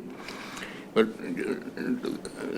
our relations with the British were, considering the circumstances, I think very good. The British did a great credit for the skill in which they reacted to the erosion of their power and the fact that they really had to get out at some stage. And compared with any other competitive colonial power and their withdrawal, it's hard to find one that was as successful as the British. We cooperated together during this period very, very closely. Neither of us took unilateral actions that surprised the other. Almost everything we did together. And as I mentioned, most of them failed. And I don't know anything else that could have been done that we could have done any better. But they were not all their initiative. For example, the tripartite declaration was our initiative, and this had nothing to do with the British position. This was a basis for stability in the Middle East, launched by the British, French, and ourselves, but which involved all of the states. The Northern Tier concept was actually initiated by Secretary Dulles. He did it in Turkey when I was ambassador there, and he came out of the meeting that I had with him and told the press about his concept of the Northern Tier. And the only trouble was that it got into domestic politics, and when the time came when we should have supported it, he declined to, greatly to the embarrassment of the British. It's hard to see very many things that couldn't have been explored or tried during all this period that we tried. There were a devoted group of people in London and here. The French played very little role, who understood the situations and were working just as hard as they could. I wanted to ask my friend Bruce here, why, when you admitted that or you generalized that the future of the area lay between Iraq and Iran and Saudi Arabia, did you eliminate Turkey? Turkey is very much in the headlines these days because they have a new source of strength from the very high regard they're held by the President, the U.S. administration, and generally in Europe. And whereas our interest in Turkey was declining as the Cold War receded, because we thought of them basically as a block to Soviet conquest of the Middle East, it has now become important to us in dealing with internal Middle East affairs. And as you recall, I stated that the NATO organization that I proposed should include Turkey as a counterpoise to Iran. Iran has to be involved because after Iraq, Iran is the only potential enemy. As a matter of fact, Iran is one of the few potential enemies that could be of importance to us in the whole world, and it can't be ignored. And if you had a NATO which included, for the Middle East, Turkey, whom we have great confidence in, who has more military power than Iran, and Iran would take years before she could build hers up again, I think it would be very useful to consider Turkey as the other leg in the stability that we hope such an organization would create. Well, Bruce, and you also wanted to ask a question. earlier comment. Let me just respond, first of all, that I wasn't ignoring Turkey. In fact, as I mentioned to you just before this hearing, I've just written an article in Foreign Affairs called Turkey in the West that looks in great detail at Turkey. What I was talking about was focus essentially on the Gulf itself, looking at the threats to the region from within. I see Turkey as a relatively important player in the larger context. I think to the extent that there is going to be any kind of a deterrent for which indigenous forces are going to be tripwires, Turkey becomes important as a base, and ultimately, in a number of other contexts, including economic. Özal is having a big conference in November that deals with what he calls his peace water pipeline that may provide some interesting possibilities both in the Eastern Mediterranean as well as the Persian Gulf. And they are also looking at trade. So I wouldn't eliminate Turkey. I just don't see Turkey as a player at the head of the Gulf. I see them as a player in the larger international political context. And I lay out my argument in the article, so I won't try to repeat it here. I wanted to ask a question of Dick Bullitt, because one of the interesting questions, I think, for people who look at the Middle East from outside is how one goes about defining oneself. One is a Muslim, but one might also be an Arab or a Kurd or whatever, a Turk, an Iranian. You might also be a member of a particular ethnic group, a tribe. You might have some ideological bent. And it seems to me that sometimes one element is more salient than another. One might argue in the Arab world that, at least during Nasser's time, being an Arab was more important than being a Muslim. Subsequent to that, after the demise of Nasser, maybe after the advent of Khomeini, being a Muslim was more important. And it seems to me that it's difficult to make generalizations from one country to another and from one element of one's identity to another. And I'm wondering how you grapple with that problem. Well, I think that you have identified a turning point that I described at the beginning of my presentation between generations. There has been a striking generational shift in the direction of the Islamic tendency that I talked about. Now, when you do not have elections, and when you do not have a free press, and when you do not have the possibility of polling, it does become difficult to determine exactly what people feel in any part of the world. And the Middle East, of course, is a very complex part of the world. But there are many, many indicators of the strength of the Islamic appeal for the current generation. We have seen the elections in Algeria, where the Muslims dominated in the municipal elections around the country after just sort of an unbroken period of nationalist government there, though the nationalists still control the central government. We saw the elections in Jordan, where a third of the seats went to Muslim activists, even though no one was allowed to campaign as a member of a religious party. We, of course, have seen the salience of religion, both Christian and Muslim, in Lebanon. We have certainly seen Iran. It's even at a more indirect level. For years, when you look at things like the elections to student councils in Middle Eastern universities, you have seen a dominance of Muslim political slates, whether it's on the West Bank or in Egypt or in Kuwait. Almost everywhere, the religiously oriented people have sort of supplanted the nationalists and the communists as the dominant force. And I stress the universities because the appeal of the Islamic revival is particularly strong among the best educated segments of the population. And here, of course, the question of who is a Kurd or who is a Druze or something like that, if you look at the population very broadly, things can be ambiguous and very confusing. But I'm talking primarily here about the generation that is going to take over because they are the most talented and the best educated people. If you look at, for example, where the Muslim movement has been centered in the Egyptian student population, it's primarily in those faculties that are the most competitive, the ones that are the hardest to get into in the state examinations. And these are the science faculties. People who go into law and literature do not appear to be nearly as drawn to Islam as those who go into medicine, engineering, agronomy, and things of that sort. And this has been true across the board. There's a very, very strong appeal for this movement among the scientifically trained people who seem to believe that science is an international language in which you can be a Christian or a Muslim, and that you can look upon science as a way of escaping the cultural domination of the West. Now, without polls, and of course, one of the questions that we really have to consider is the profound lack of freedom throughout the Middle East, except Israel, which of course is the most notable example almost in the world of freedom of opinion.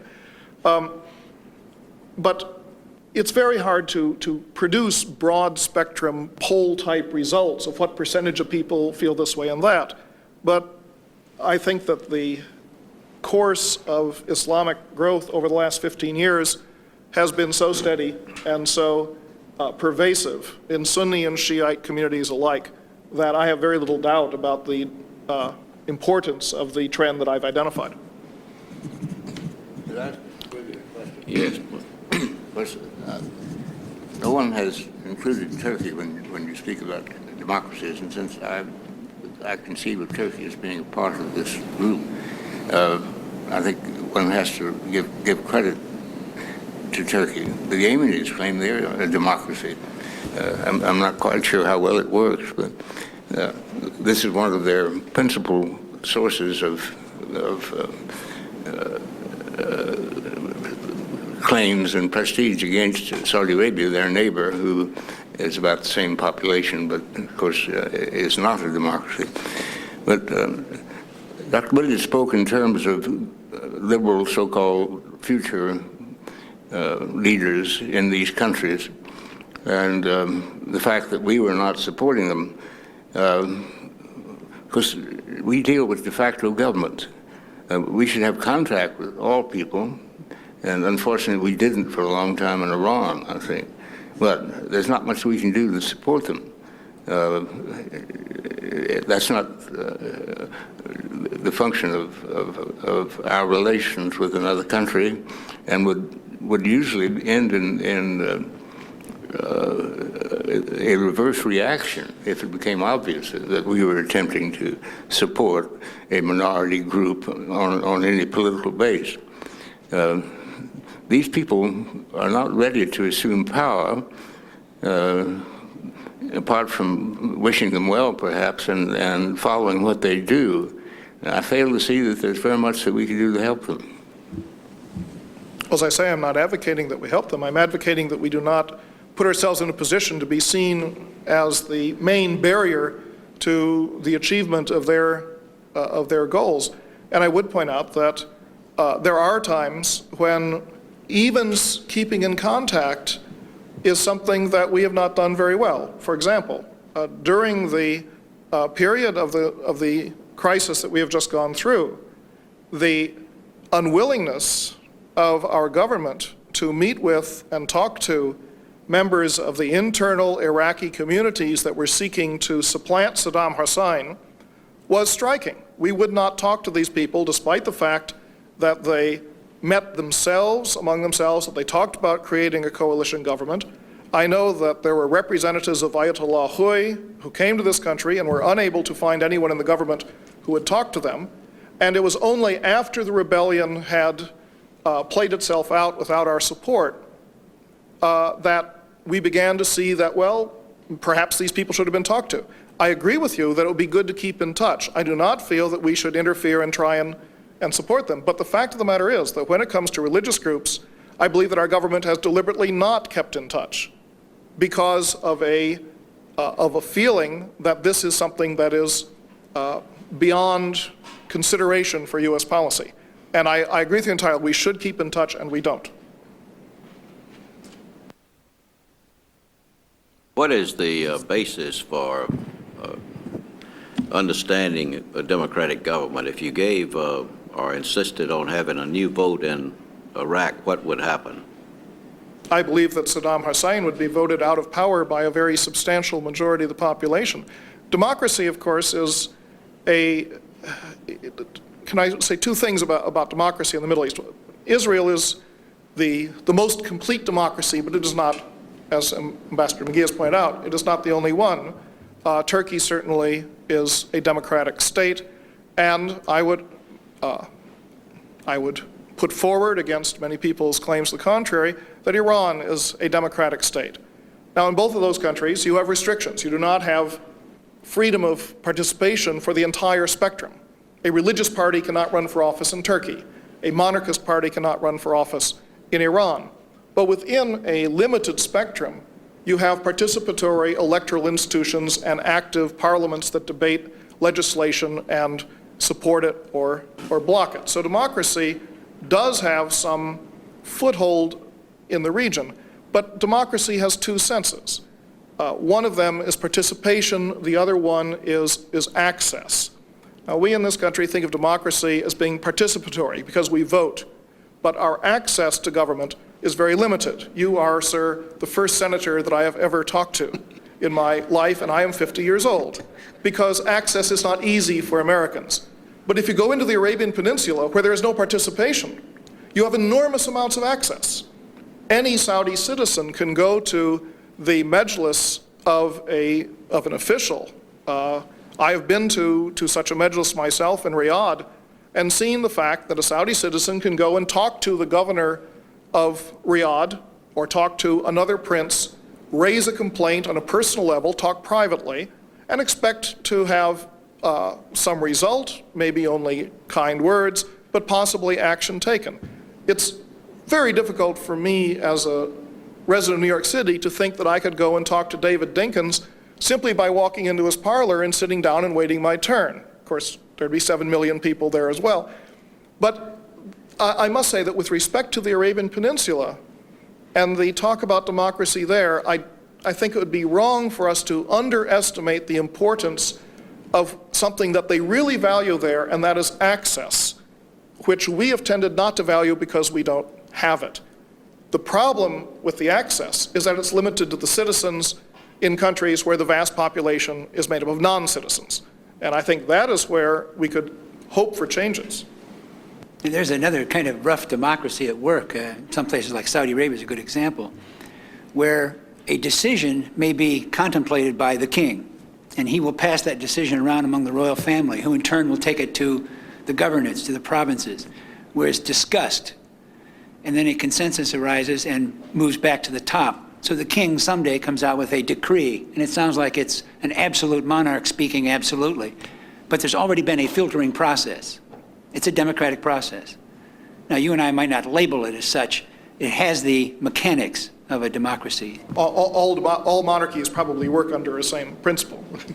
I don't want to quibble, but Turkey has a religious party, of course. At one time had about 10% of the electorate, and Rizal was a member of it.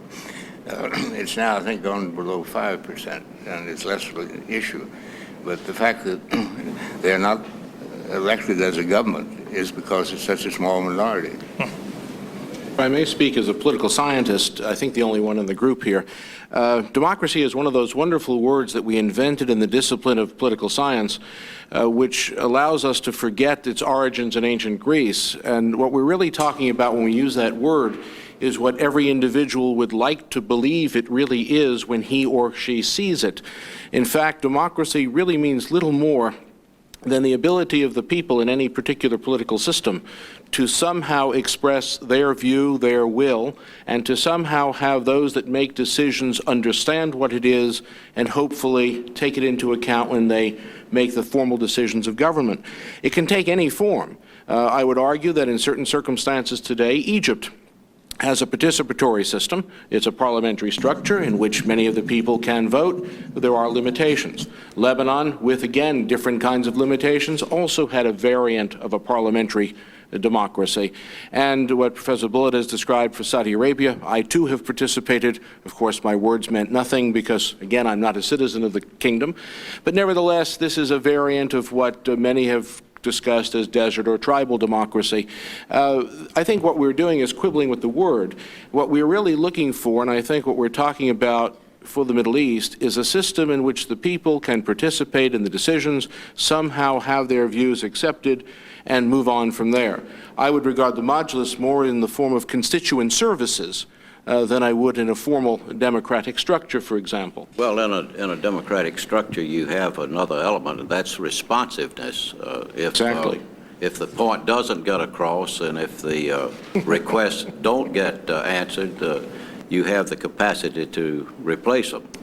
I might suggest, Senator, that in some cases, not only in the Middle East, there is a different form of removing those who do not respond to constituent preferences.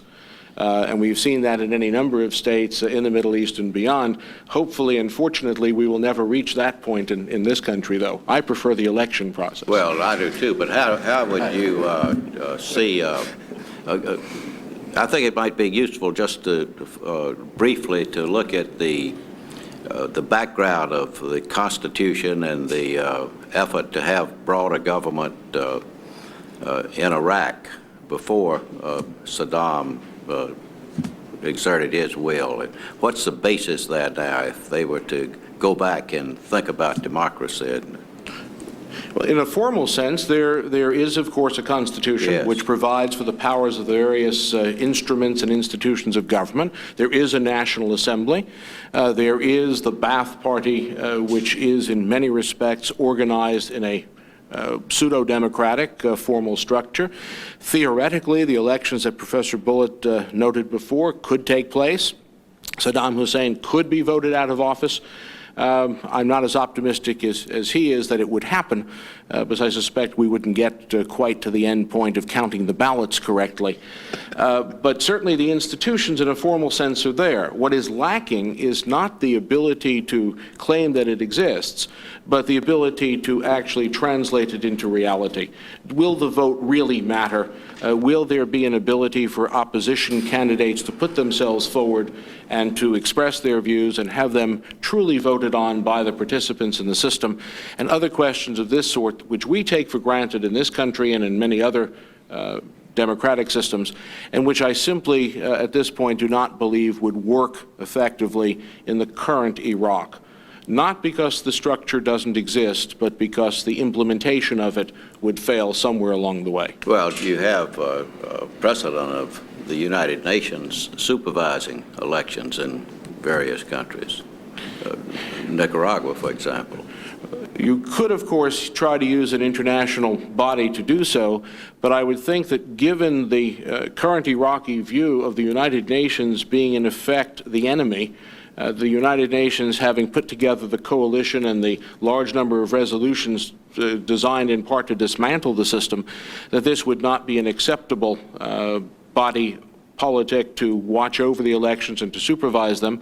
On top of which, I think it can only come after some semblance of order is put back in place in Iraq.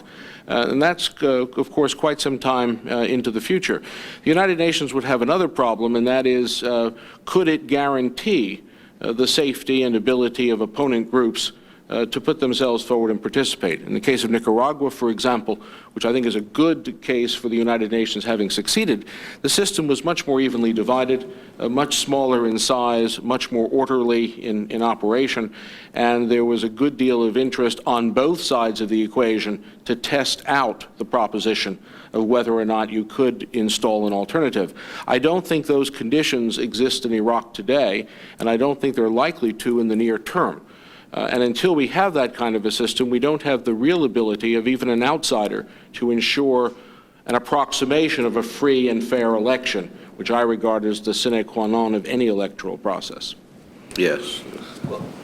If we're looking at Iraq and indeed other countries in the Middle East from the point of view of our values, then we have this problem of democracy, which is to say the right of the majority, which if they were voting communally in Iraq would, I assume, mean a Shiite government. But we also have in Iraq and everywhere else in the Middle East the problem of liberalism, of constitutionalism, which is to say the rights of the minorities. And that may be an even more difficult problem to deal with.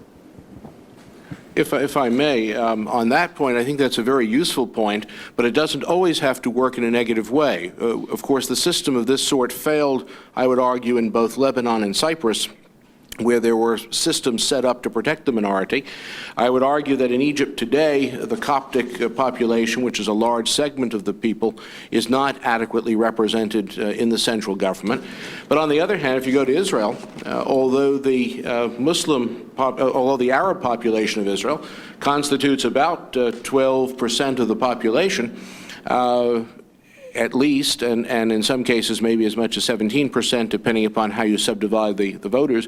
And although they turn out to vote in more than 80% of their body politic, many of them vote for other than their own communal parties.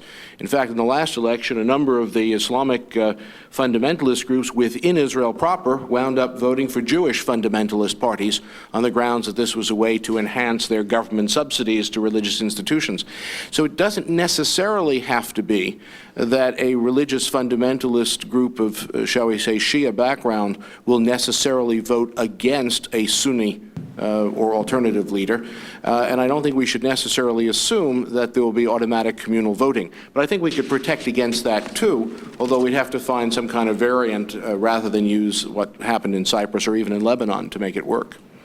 The problem, as I see it, is not so much communal voting, but what I was addressing really was rights of minorities in terms of the right to survive, the right to live, the right to legal process, the sorts of things that made the European powers impose treaties with minority rights provisions in the 19th century.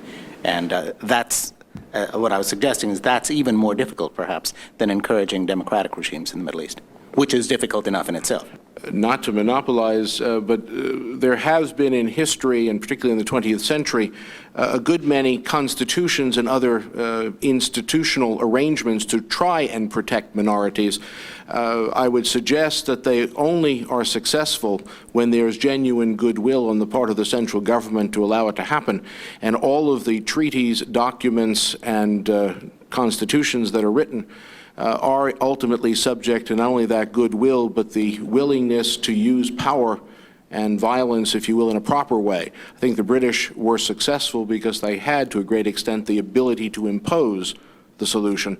I think of the Soviet system as one where it didn't work, or even for that matter, again, Cyprus, where the system collapsed because of a lack of goodwill on the part of the ruling regime. I was going to offer the example of Egypt, where they had certain seats set aside in the parliament, excuse me, to represent women, doctors, students, and so forth, where they were protecting minority groups. Would be one example. The other one that springs to mind is the PLO, which I think does the same thing in the Palestine what? The Palestine Liberation Organization sets aside certain seats in the Palestine National Committee for women and doctors and whatever. Yes, Dr. Phillips. I think that Mr. Mark's comment bring up a particularly striking thing about this issue, and that is, how does one define a minority? Who is to be protected, and whose interest counts and whose interest does not count? I would take the example of the Islamic Republic of Iran, which has constitutional protections of freedom of worship for Jews, Christians, and Zoroastrians, but does not have such protections for Baha'is because they do not regard them as a separate religion. Because there has been a long antipathy, particularly among the Iranian clergy for the Baha'is have suffered very badly under the Islamic Republic. But the other groups have enjoyed constitutional protections because they are inside the tent. And you had Armenian Christian contingents that fought for Iran against Iraq during the Iran-Iraq War. All the people fighting were not Shiites, and they have their own martyrs and their own history. So that the question of who's a minority, who counts, who doesn't count, you can't impose this, and I think that it will be a very long time before this can ever be worked out. But Iraq is a terrible place to try to start, because you basically have a Stalinist regime that, even if you tried to have elections, many people would be so frightened that the massive refugee flood of Kurds is a testimony to the fear in that country of an essentially Stalinist regime. And as we've seen in Albania, the broad panoply of Western political models that became available in the post-World War I period. We think of parliamentary democracy being introduced in a country like Egypt at that time, but there were other models. There was a fascist model, there was a Stalinist model, and the people of the Middle East did not see any reason why only British parliamentarism should have been the model to follow. Among the models they followed, particularly in Iraq, was a decidedly fascistic model, and then the Arab Socialist Party took on these aspects of a Stalinist party. But these do not have indigenous roots in the area. As I recall, the Ba'ath Party was founded by a schoolteacher who was head of a very idealistic group, which was basically seeking to revive Pan-Arabism. He was also a Christian. Mm-hmm. But it should not be overlooked, though, that, as Professor Bullitt pointed out, at the time that this approach to politics in Iraq was established, this was also when Iraq was moving decidedly away from the British connection. This was after the revolution in 1958 that the Ba'ath first began to emerge, although it had been there since the 40s. And this was when Iraq was turning towards the Soviet Union as its aider and supplier of military equipment and economic assistance. And with it came a certain degree of ideology and a certain degree of practical political style. And in many respects, the Ba'ath Party can be approximated to, in structure and organization, to the Communist Party of the Soviet Union, with a democratic centralist model, with the concept of a vanguard of the people rather than a mass party. The Soviet Communist Party, even at its height, was only a very small portion of the people. And in those senses, there are a parallel. We should not, though, jump to the next conclusion that this was a communist regime or anything else of the sort. We're talking about a political style, a political structure, which can best be described and has been ably described as Stalinist. But again, it is external, and I think it's not coincidental that it came at a point in history when the Iraqis were turning from the West to the Soviet Union as their primary external patron. Well, now well, go ahead. I just wanted to add one more point, and that is, if we're ever talking about, what it would take to have democracy, I mean, one thing, it probably goes unsaid, unnecessarily said, but you need to have a free press. If you don't have a free press, you don't have any kind of information that's shared that's available, and that poses real problems. So is Radio Baghdad. We don't want to get too far ahead of our schedule of unfolding the events and the ideas and the positions, but because it does explain the background and the culture, I think it's been appropriate to talk about the forms of government and how they are changed. And we might carry it just a step in addition, because you said we can't really expect to do anything until we achieve a stability there. We talked about restoring the legitimate government in Kuwait. You talk now about stability, meaning let's get stability before we talk about changing the form of government or giving more rights to people. And that's about what you said about Iraq, too. How do we, where does that come from? How is stability to be achieved? Well, I think, Senator, what applies to Iraq, I would not necessarily apply in the same way to Kuwait, in the sense that we have a tabula rasa there, in a sense, created by Saddam Hussein. And as we're putting that system back together again, which is not where Iraq is, but is further ahead, I would think that it is appropriate to begin to take into account some of the changes that have been called for. Some of the changes in terms of participation by those who remained in Kuwait, for example, some members not of the royal family who do bring technocratic and other skills to the system and should participate in that decision-making process. I think it's different when you're putting it back together again, as it were in Kuwait, to include things that you can't in other cases until things have been stabilized.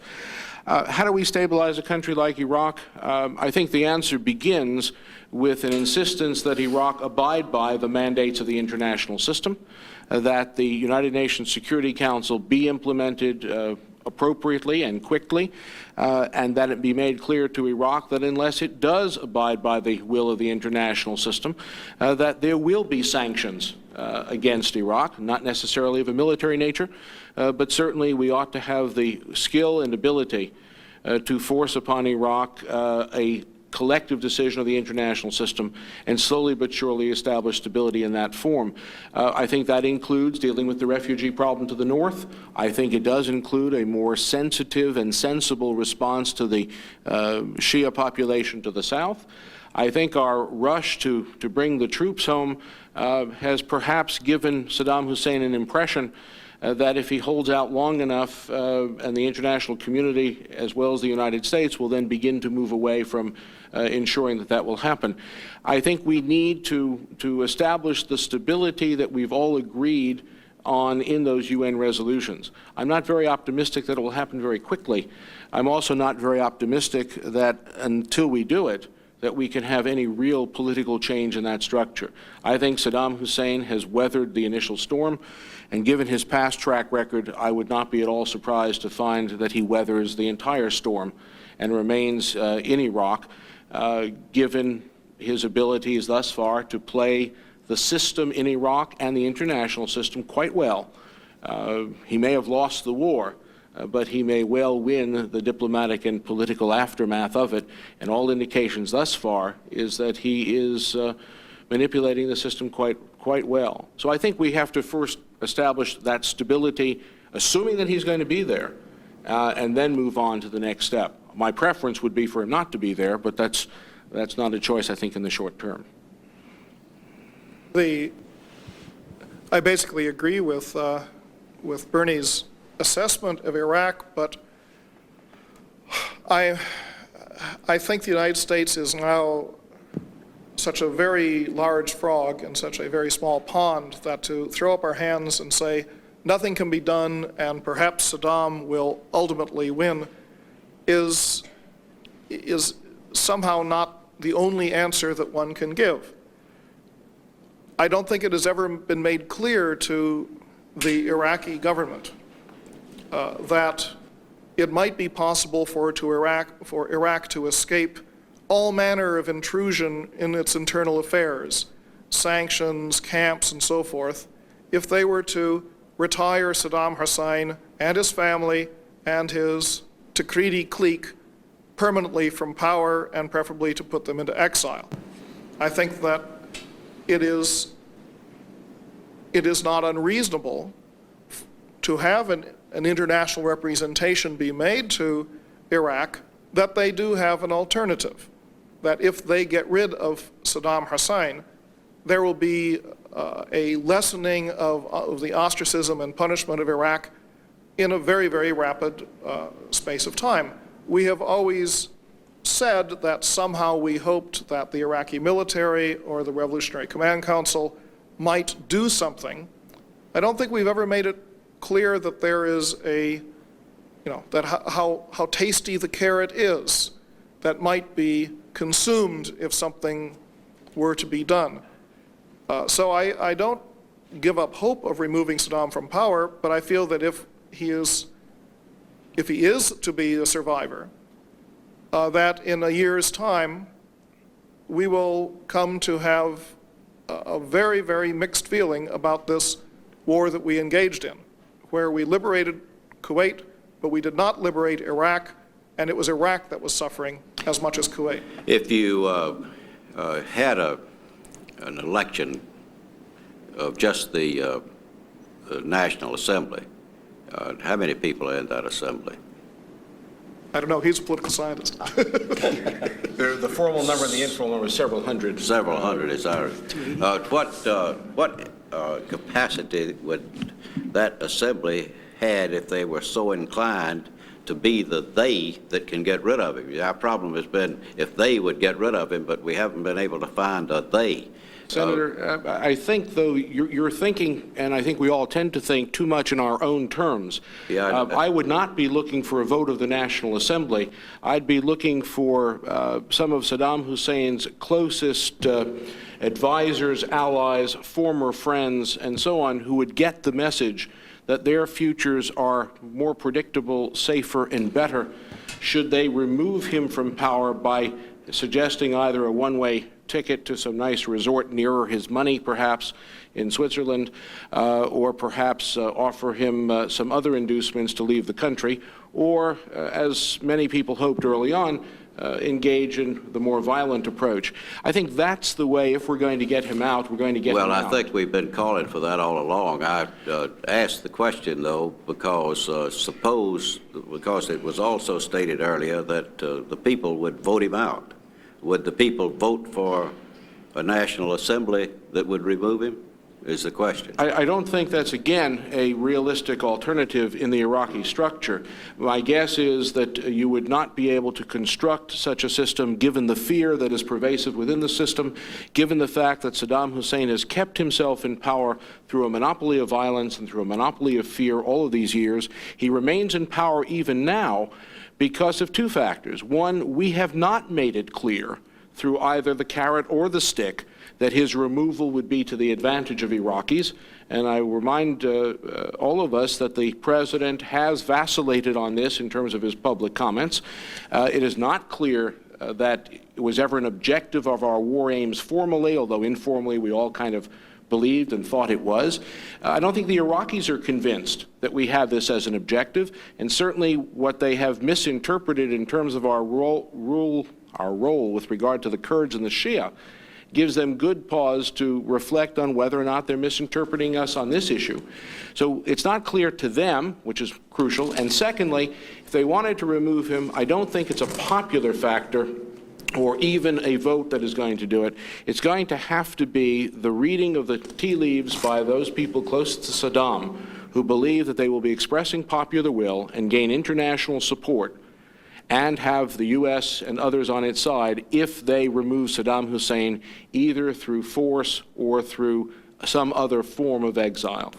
Yes, Bruce. I just wanted to pick up on that a little bit. I mean, I think everybody sort of has had a belief that the carrot and stick can work, basically sanctions, reparations, the whole package. But I think it's an illusion either to think that we can find a benevolent Ba'athist government. That's sort of an oxymoron, I think most people believe. But it's also an illusion to believe that Saddam Hussein would go into exile, because Saddam Hussein in exile is Saddam Hussein dead. And so I think really, if there were a mistake that were made, it would be in surreptitiously, perhaps through the various broadcasts that I understand the CIA supported, encouraging the revolt, and I don't know the extent to which it's true or not, but the people that we want to encourage are the Baathists themselves to rid themselves of Saddam, and they're going to have to do it in their own way. It's not going to happen through a democratic process. It's going to happen when they finally see themselves as sufficiently in control that then what they need to do is get rid of him because of his symbolic importance, and then perhaps change their tune somewhat. The model should be the fall of Khrushchev, not the fall of Jimmy Carter. I mean, it's... I think the crucial thing, though, is, as we've all said, it is not going to occur through the standard democratic process as we understand it, and I think we have to convince the Iraqis who are going to remove him that it is to their advantage to do so and that we mean for it to happen. This is not the model that they currently have. Well, we have a hearing set up later on to talk about the democratization, the possibilities of it. Would you, in order to convince Saddam or to convince them that they need to get rid of Saddam, would you propose a UN resolution that Saddam has to go before the embargo is lifted? I see Professor Bullitt shaking his head yes. Absolutely, yes. I think it has to be that clear, but I wouldn't mind if it was a resolution of the United States Congress to begin, and then have the United Nations and others follow suit. But I think it has to be clear, and the UN might be the most appropriate way to do that, given the coalition. But the UN now holds the legal authority to lift the embargoes. Yes. And is there any reason to bypass the UN? Oh, I was thinking of building to the UN from the Congress, but I would not bypass the UN. I think all you could have is a sense of Congress on this, which would have no effective power at all, except being an expression of opinion. And I think the UN is the appropriate forum for this, and that is the appropriate resolution to try and and probably put the forward. appropriate resolution is that we urge our representatives in the UN and the President to seek such a extension of the embargo or an additional condition. We haven't yet said how those embargoes will be, or when they'll be removed, except we have implied. Would there be a veto? I do not believe there would be a veto of that. Let me ask another question. In the UN, in the the Security UN. Council, you mean? But Senator, we would run into one problem, that is the United Nations has traditionally been quite reluctant to get involved in so-called domestic jurisdiction, and I suspect that in a case of this sort, while we might count on most of the members of the Security Council to support us, I'm not as certain about what the People's Republic of China might choose to do, and the Soviet Union as well, since they have been particular advocates of this concept of domestic jurisdiction. Well, it's not in question about that. On the other hand, from the time we talked about the United Nations, we were raising the question, how could we have gotten rid of Adolf Hitler if we had recognized him for what he was in time and wanted to get rid of him? And do we not yet have a mechanism to do that? The answer is probably no. It would be interesting to find out. That's my thought.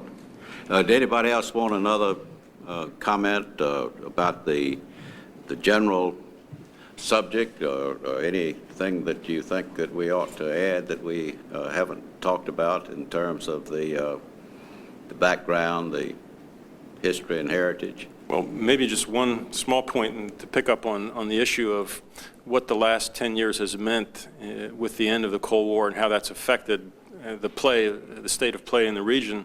I think just if you pick one example, Syria strikes me particularly. After Camp David, Egypt was out as a player. With the destruction of Iraq, Syria stands alone, and I think with the end of the Cold War, they can no longer seek parity with Israel.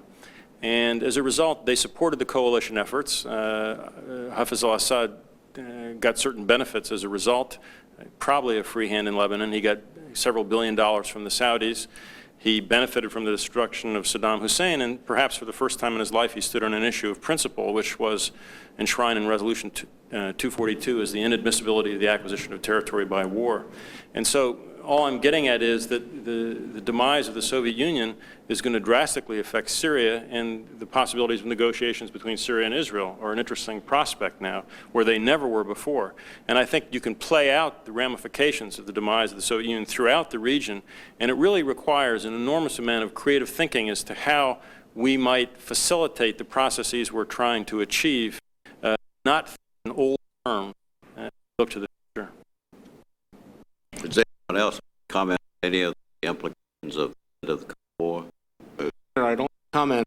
We could spend many days here, as we will. But I think his last point might be summed up a very simple proposition that history has brought us to, but we ought not to be bound by all of its precedents as we look into a very new era in the Middle East, not simply the success of the recent war, but the end of the Cold War coming at the same time and opening up new vistas that we probably are still thinking about in old terms.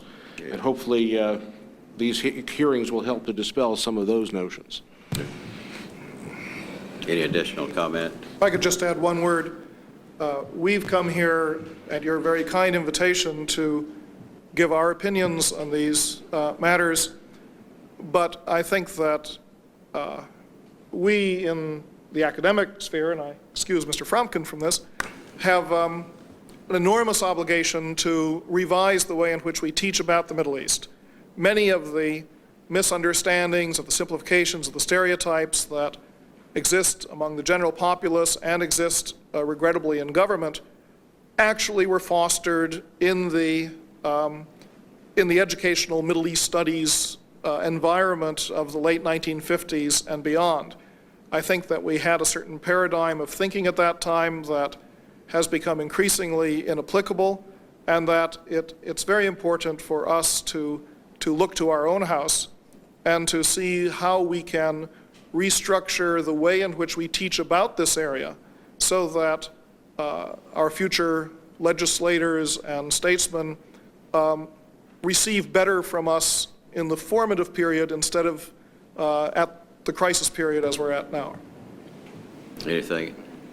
Well, I've noticed there have been two or three controversial statements that, and I assure you that we will not attribute to any of you that didn't make those statements having accepted it by your failure to have objected.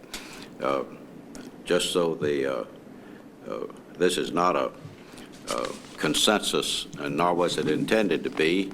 It will be a committee report that I think will be very helpful, and I'm most grateful to all of you for taking the time to prepare and taking the time to come to help us broaden our understanding and broaden the understanding of the Congress and the government and broaden the understanding of the people of America about the background, the issues, the potential, the dangers, the hopes of this now extremely crucial area of the world. I thank you very much, and we'll stand adjourned.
That concludes this hearing held to look at the history and makeup of the Middle East.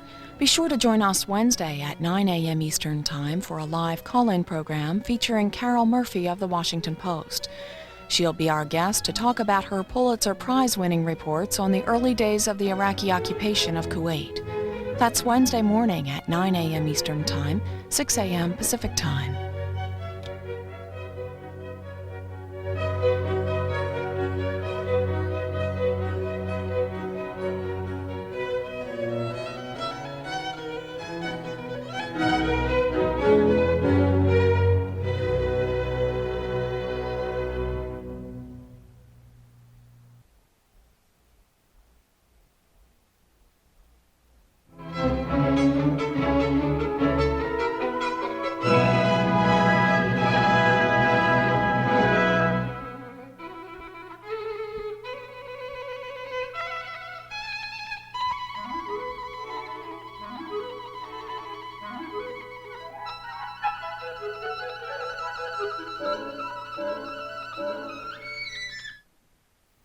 C-SPAN, the cable satellite public affairs network, and its companion network, C-SPAN 2, are brought to you as a public service of the cable television industry.